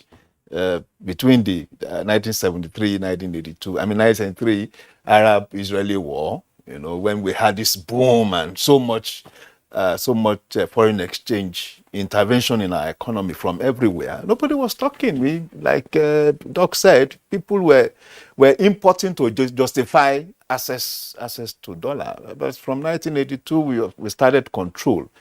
I think with the import license regime, you know, and from there were issues to find a way of within the managed float, as we have been practicing, to see how we can satisfy demands. But the truth of the matter is, this has turned into mainly a store of value industry. And to that extent, it now means that we access foreign exchange not to transact business. And that has serious negative implication even for our trading, for our terms of trade, you know, because the basic explanation for the health of a foreign reserve, of a country foreign reserve, what's the relationship between the export and the import, knowing that it's your value of your export that you use to pay your imports. Now going forward, if you are not transacting business in terms of export and import, and you are actually now taking the facilitation of transaction into private places, one, you have made that quantum of fund redundant, and to that extent, it is not active in the economic space. So and because it is not active in the economic space, it has production and, of course, going forward, GDP implication. So if we are talking about low GDP and all that, it is because some people that actually corner this fund and that become lovers, of the currency than applying them to production or productive activity. So that's why I say it is a complicated thing, because truth for me, those on the hawkers on those streets are retail hawkers. You only can get $5,000 on them. There are transactions in places in Nigeria, across Nigeria, that involves $10 million, $20 million, away from the hub of official supervision. Yeah, but those hawkers on the street, they are the food soldiers. Yeah, they are, and I'm coming to them.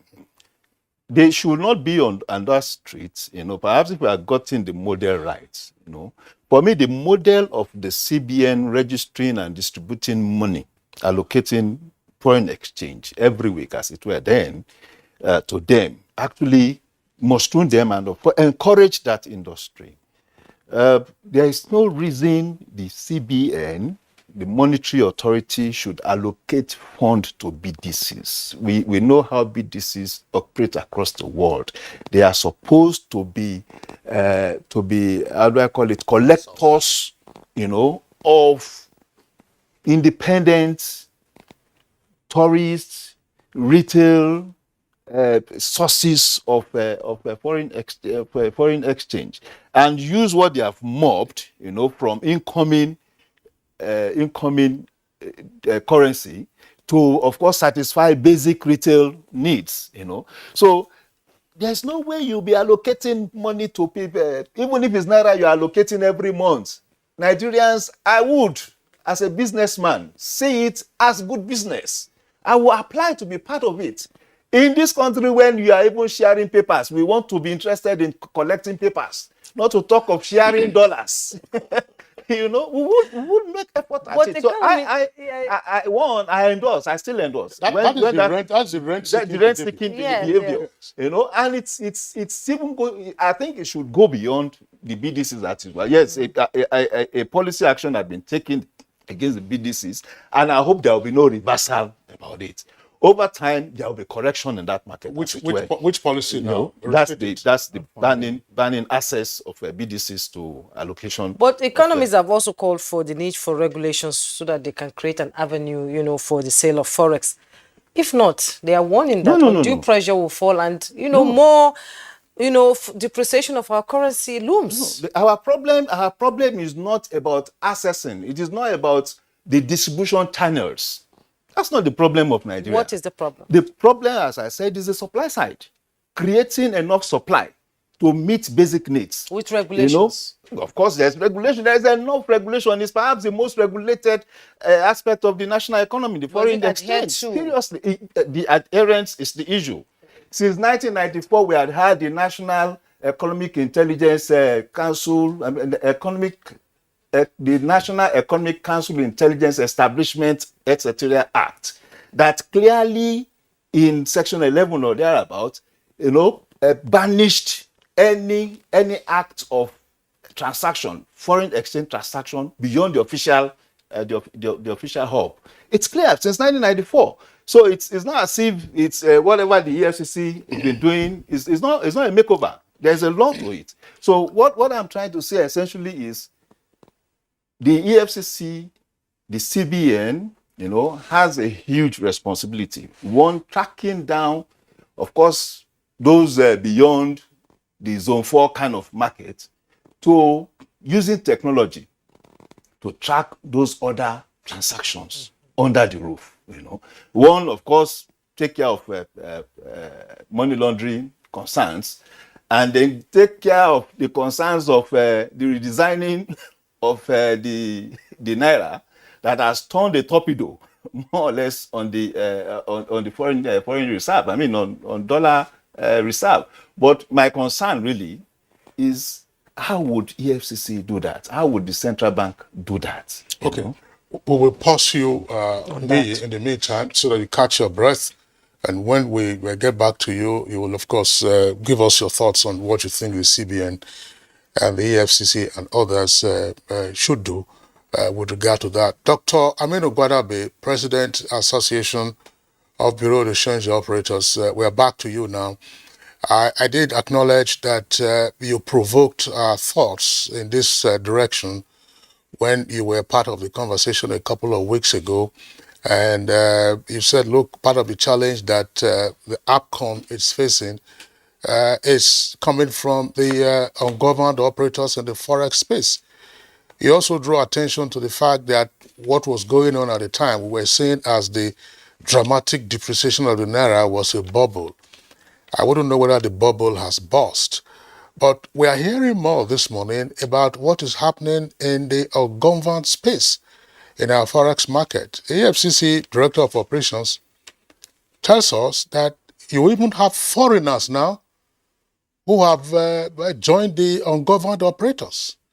And that you just have all kinds of things. Again, the jungle analogy, no documentation, nothing happens. You buy international institutions, embassy staff, everybody just come in, buy your dollars. You can buy up whatever amount you like and take it out. If you are lucky, you are not caught. If you are caught, you have a problem. Dr. Aminu Gwadabe, let's have your thoughts on this, particularly also working towards how we can sanitize that jungle. Okay. Thank you very much. First, I want to start on a good note by congratulating Nigerians for the bubble that we said it will burst, and it has bursted.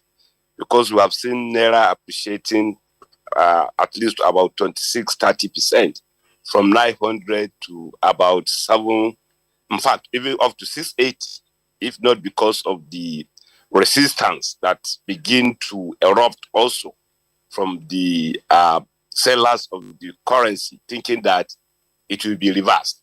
But however, it's a good achievement. I want to congratulate the Central Bank of Nigeria, congratulate the NTA too, for giving us the platform to predict that is a bubble and it has come to happen. And I still maintain, because it's like a war, and that if you are going into a war, you have to look at your own arsenal with your opponents.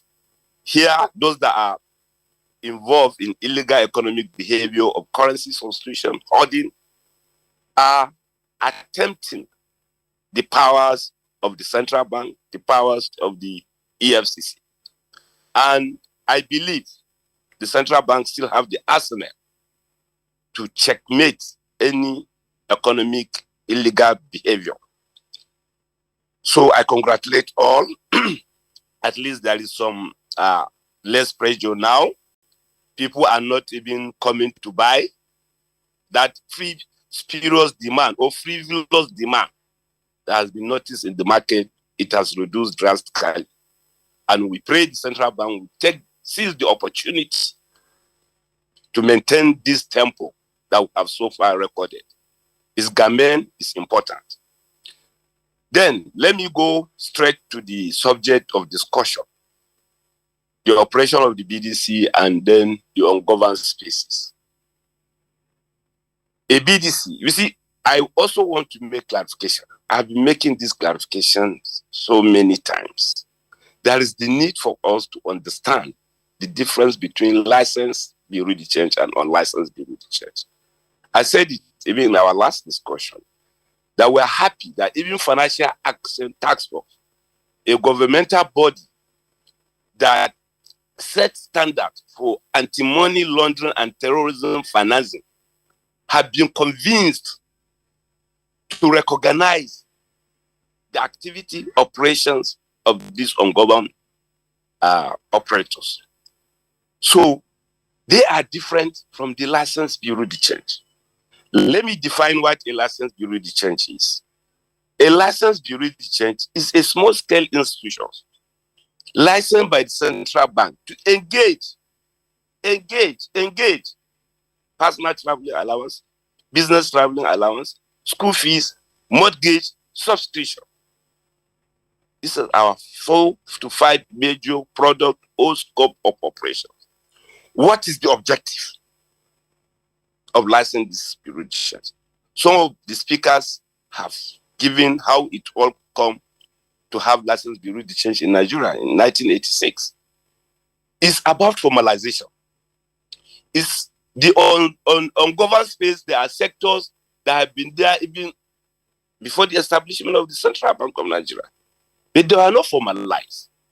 So bringing in to license the bureau de change is to formalize an informal sector. That is one of the basic objectives. As at then, not any window for the BDCs. BDCs were on their own. That's right. So we started like that, and over time, the objective of to formalize now transcend the objective of liquidity, objective of closing gap. Since the structural adjustment program, we have seen a lot of policies measures that were ineffective in putting liquidity in the market, in closing the increasing wider gap between the official and the flexible exchange rate. So, structural adjustment program was there.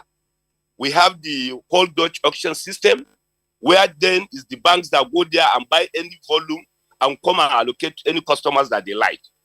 It did not work. We also came to a situation of retail Dutch auction system, where the banks are the one now collate their customer request. And based on their customer request, they will now take it to the central bank to be allocated according to that request. Still, we continue to see a wider gap. We continue to see a liquidity crisis in the market. Nigerians complain they are not meeting up their demand even for traveling, for school fees. I don't want to go into legacy factors of the reason for constituting the demand we have. There are many legacy factors where one single product economy is oil, we don't export, where our externalization of value, most of the things we use in this country are imported. So name them. I don't want to be too theoretical over that, but I want to concentrate in the subject matter of what we are talking today. After defining what the BDCs are, let's look at the structure of the market. It's very, very important. We have the central bank itself as a regulator and also a player, market maker. We have the banks. We have the BDCs. We have the IMTSO. We have the crypto online. And we have the street hawkers. This is a market that have 7 layers or 8 layers. In fact, we have even Nigerians that are also traders. Ordinary Nigerians are into traders. Civil servants are FX traders now in this country. But we should reduce this then. We are talking about country perception. The country is right now going into evaluation of the financial action tax law. We face suspension. This is gamen. So we have to, as much as possible, present a good outlook for the entire financial system. This is important. It's not all the time that we begin to push the blame to the activities of the bureau de change. That is not really good at all. We need to change our way of how we define this BDC, how we describe them is very, very important. We need to know that there are different players in the market who constitute this market. In terms of license, I don't want to talk about license because it's not your purview. Indeed. Alhaji Aminu Gadabe, we've listened to your opening comment there, and you've told us the registration people involved in the foreign exchange, and how the CBN policy can affect all players. We'll come back to you so that you can talk about more about that. On airing BDCs and how, you said last year that you will work with the CBN to ensure that airing BDCs are penalized and prosecuted. We'll get back to you on that. Let's take a break. When we return, our conversation will continue. Do stay. What we face mostly now are flashes of cowardly attacks from the rump of groups that have been routed in one location or the other, moving to another to give the false impression that they are still strong. Our ultimate goal is to eliminate them altogether and restore total and lasting peace over every inch of the Nigerian soil. Sounding tall, we take it home. We are determined to ensure that every inch of the Nigerian soil is safe. That determination is there. The order has been given. But we shall continue to protect the lives and property of Nigerians and foreigners in our midst. We shall continue to work for the peace of the nation and deter elements that constitute threats to the people. We shall bear the full powers of the government to secure every inch of our land. We shall not rest until peace is fully restored to Nigeria. This message is brought to you from the Federal Ministry of Information and Culture.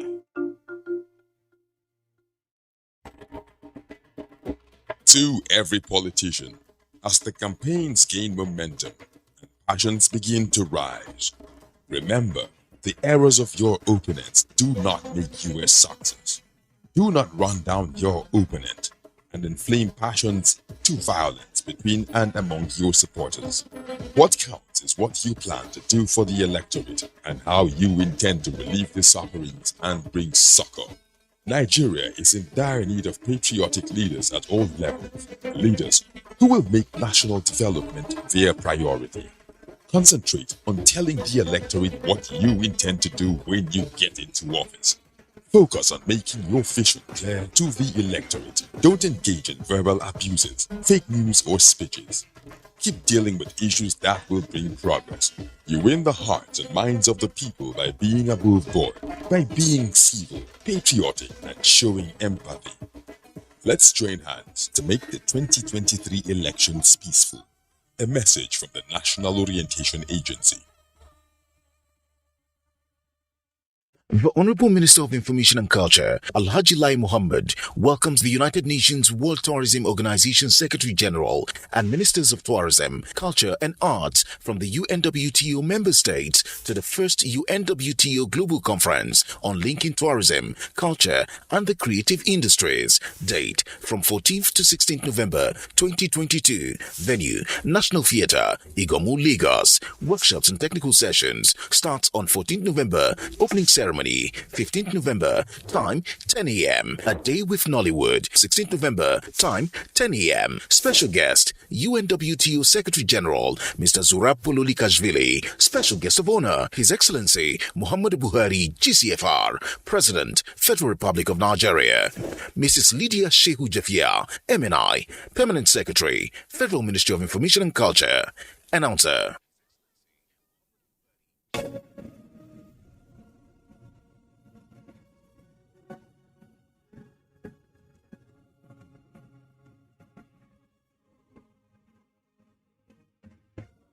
We are all Nigerians. Against all odds, we shall and must remain united. We may have our challenges, our problems, and setbacks.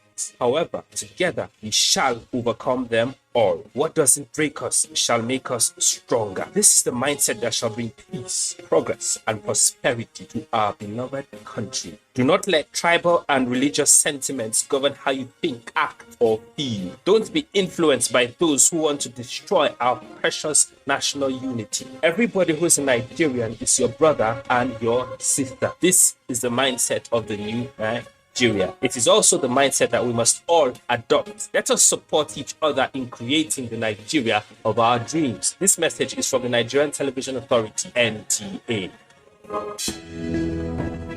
Dialogue, empathy, love, and unity.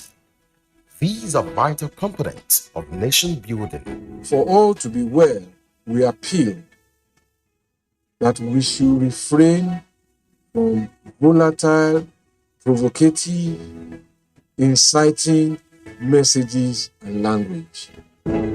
Let's build and not destroy.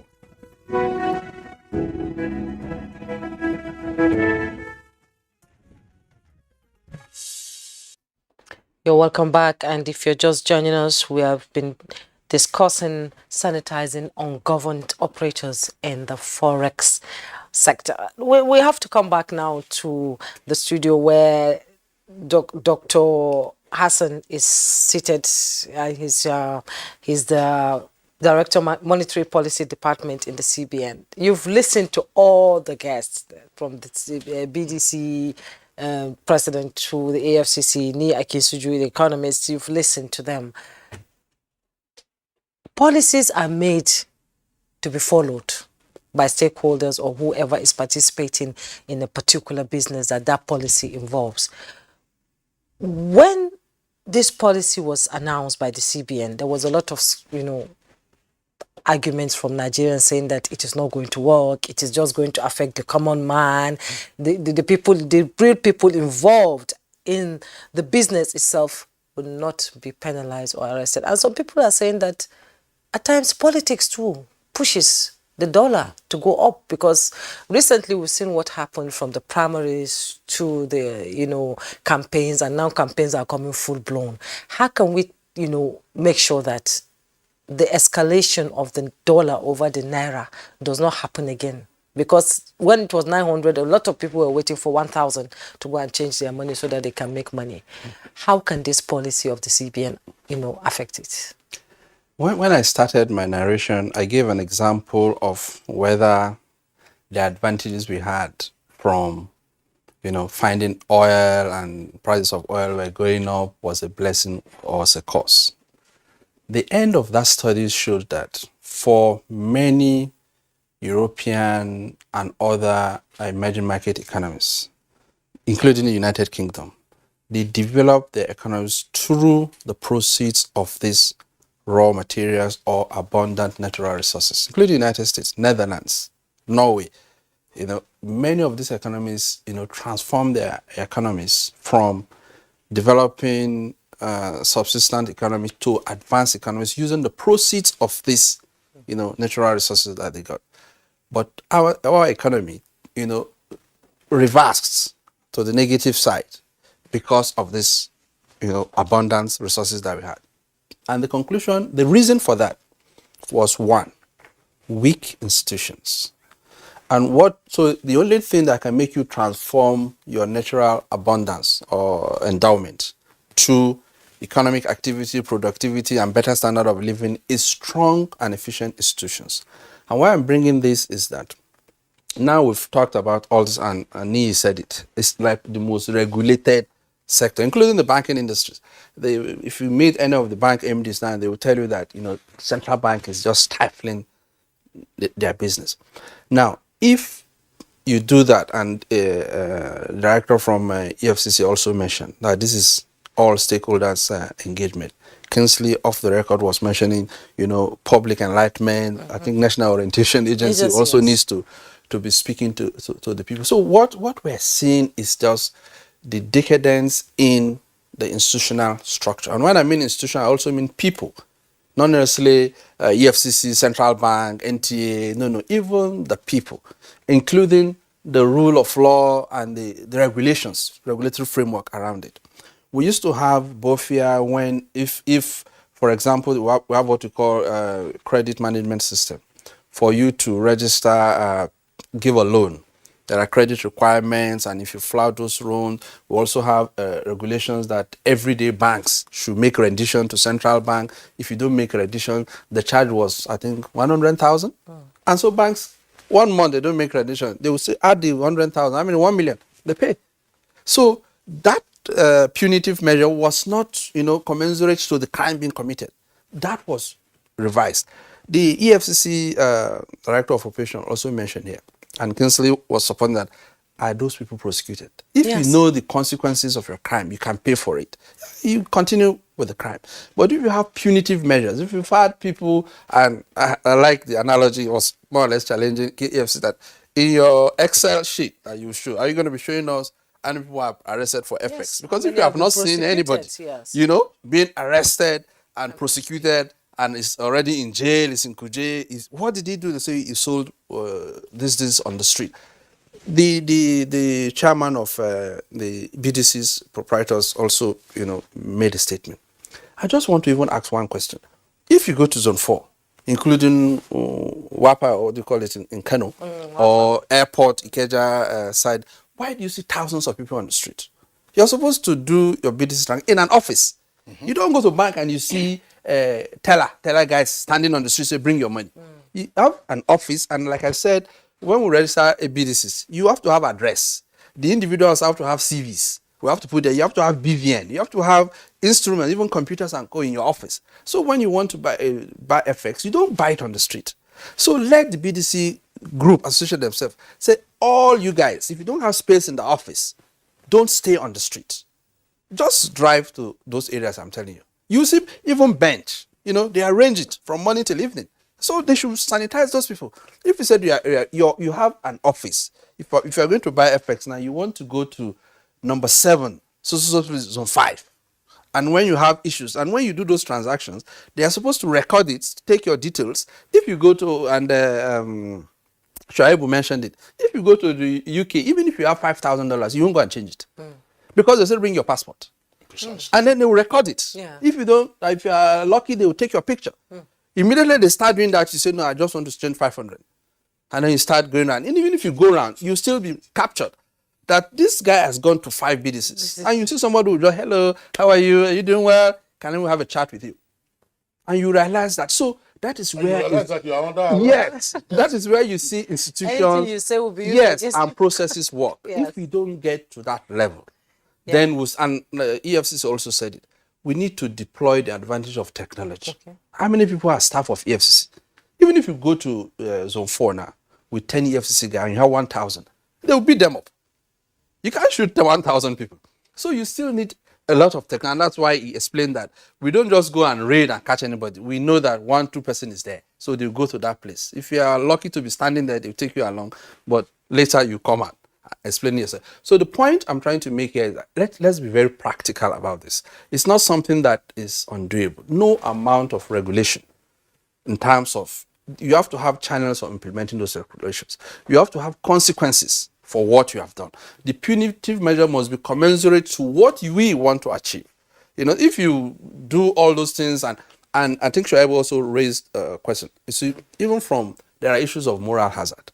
When you allowed, when you talked about domiciliary account, why do you have, in England, a lot of us have stayed there before, you can't open a dollar account or a euro account. You always have to change your money and put pound sterling. You can't go to any shop, even though you have your cards now that can, cross-rate any currency. You can have your card in any currency and buy anything anywhere in the world. So technology is also helping that space. We should also deploy those kind of things. But even while we had domiciliary account, you remember there were times that we had so many restrictions.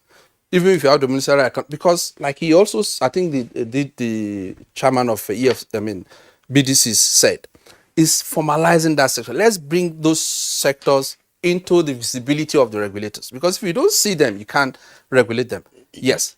Yeah. Dr. Hassan Mahmoud, thank you very much. You've said now, among other policy options, that we have to bring operators within the ambient view of the regulators, whether they are self-regulatory entities such as BDCs, or whether BDCs, of course, they have some regulation coming since they are licensed by the CBN, or whether they are the foot soldiers or the 7 layers that Aminu Gwadabe referred to.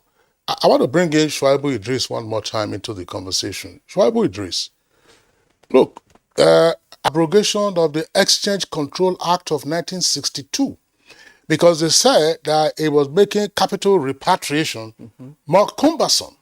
And then I think it was the Abacha administration that lifted or abrogated the Exchange Control Act of 1962, again for the formal sector. But here where you have a multiplicity of money changers, everybody just going in and out, and so on and so forth. Starting with the BDCs, 6,000 of them. Dr. Fashwa was our guest when we had the first conversation. He says, look, in some countries, you don't have more than 25, 30 BDCs. Why do we have 6,000? Can we begin by saying, let's consolidate the BDCs instead of 6,000 so that they are a manageable proportion, and the banking supervision department of the central bank then has, a much smaller range of institutions to monitor. Can we start that to say reduce the number? And then secondly, you were talking about domiciliary account. There are already concerns by persons who have those dorm accounts. Assuming an action is going to be taken, can we have a cut-off date to say beyond this date, only funds that come in from activities generated outside can be utilized? Schweibu.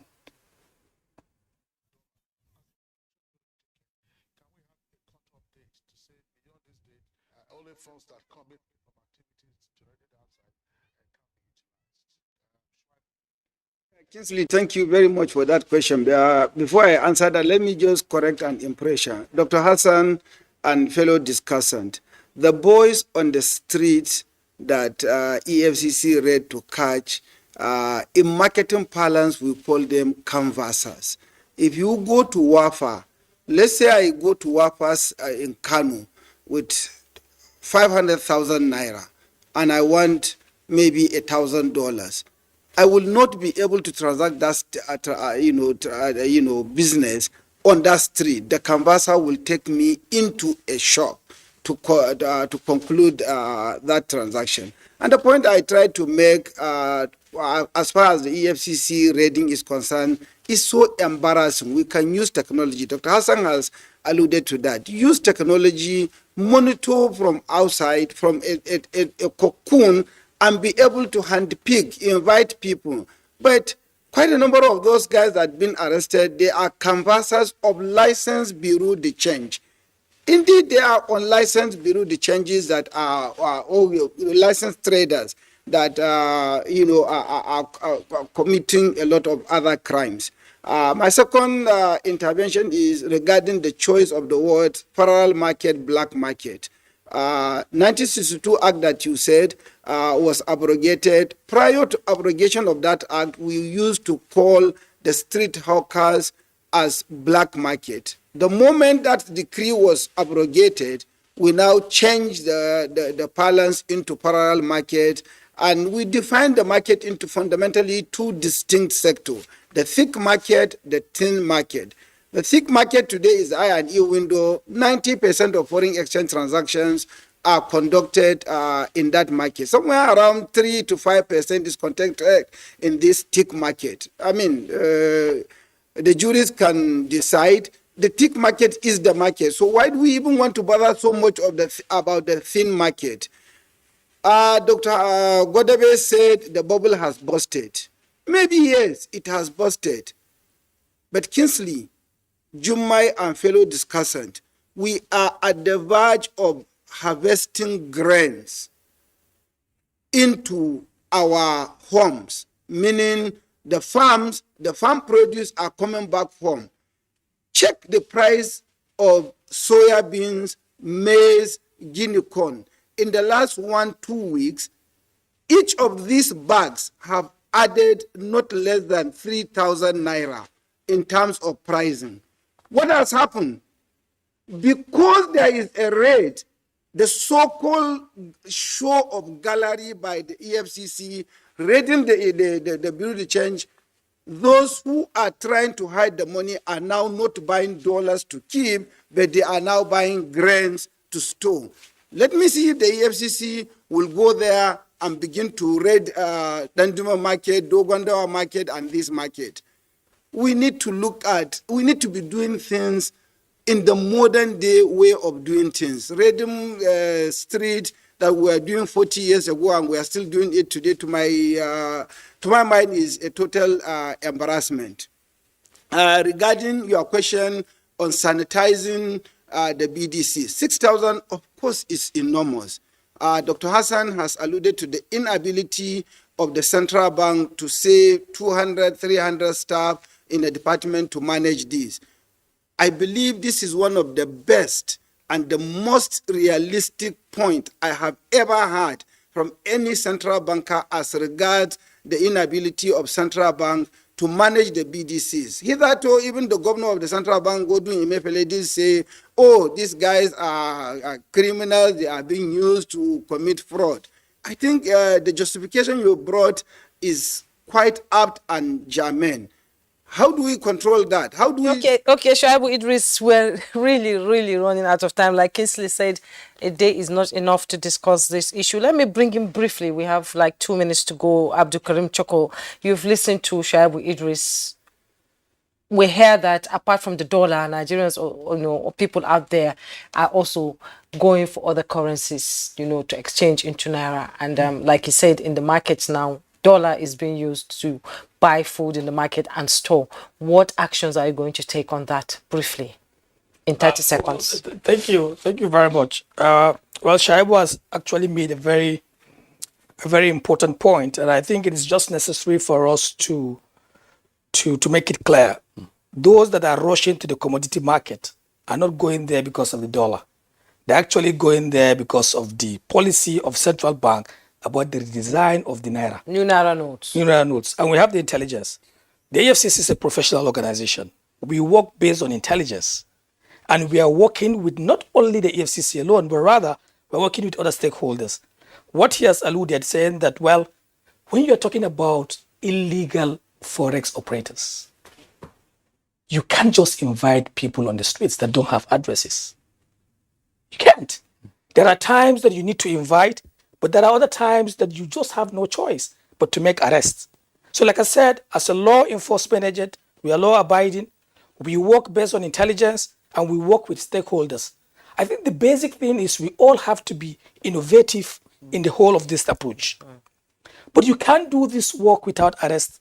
You can't do investigation. You can't do prosecution. Sometimes arrest is just incidental. It's just part of it. Okay. Let's bring in Alhaji Aminu Godebe. How can we stabilize, briefly, in 30 seconds, please, how can we stabilize the Bureau de Change? First, remodel the crude business model of the BDC by allowing them to partake in other products. Like Shaibu said, in other climes, you can't go to banks and be paying your dollar into the deposit, domiciliary account. Give that BDCs that role. Give the Bureau de Change the role of being pick-up agent for IMTSO. Imagine not long ago, a PSB was given the mandate to be sourcing dollars inward and be selling to commercial banks. Reduce the intervention of banks in retail exchange rate transaction. Very important. 2, the SRO margin, the self-regulatory organization of the association has been withdrawn by both the central bank and even the security agencies.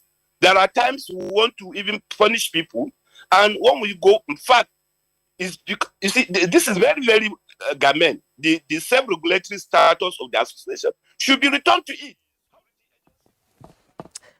Thank you so much, Aminu Godebe. Briefly, Ni Akinsuju, the parallel market itself, it's an issue both to the CBN and to the economic policy. Let's have the education, sensitizations to Nigerians. Yeah, seriously, I still hold my position and reiterate it that if we have a strong supply side, we wouldn't have much issue.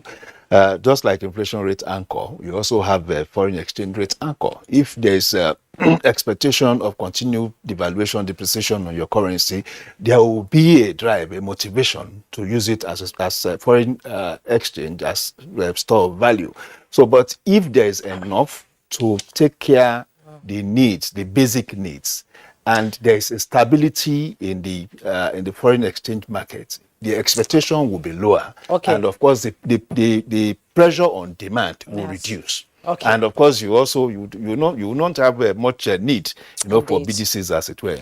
Okay, Ni Akinsuju, financial and investment analyst. Thank you so much for coming on the program. Abdul Karim Chukwu, Director of Operations, EFCC. It's been a pleasure having you. on the program, and Dr. Hassan Mahmoud, Director, Monetary Policy Department, CBN. Thank you so much for your enlightening conversation. We also thank Aminu Gwadebe, who joined us via Zoom from Lagos. He's the President, Association of Bureau de Change Operators of Nigeria. Thank you so much. And Shuaibu Idris, Shuaibu Idris is a MD, Managing Director, CEO, Timeline Consult. Thank you so much for your insight into the conversation.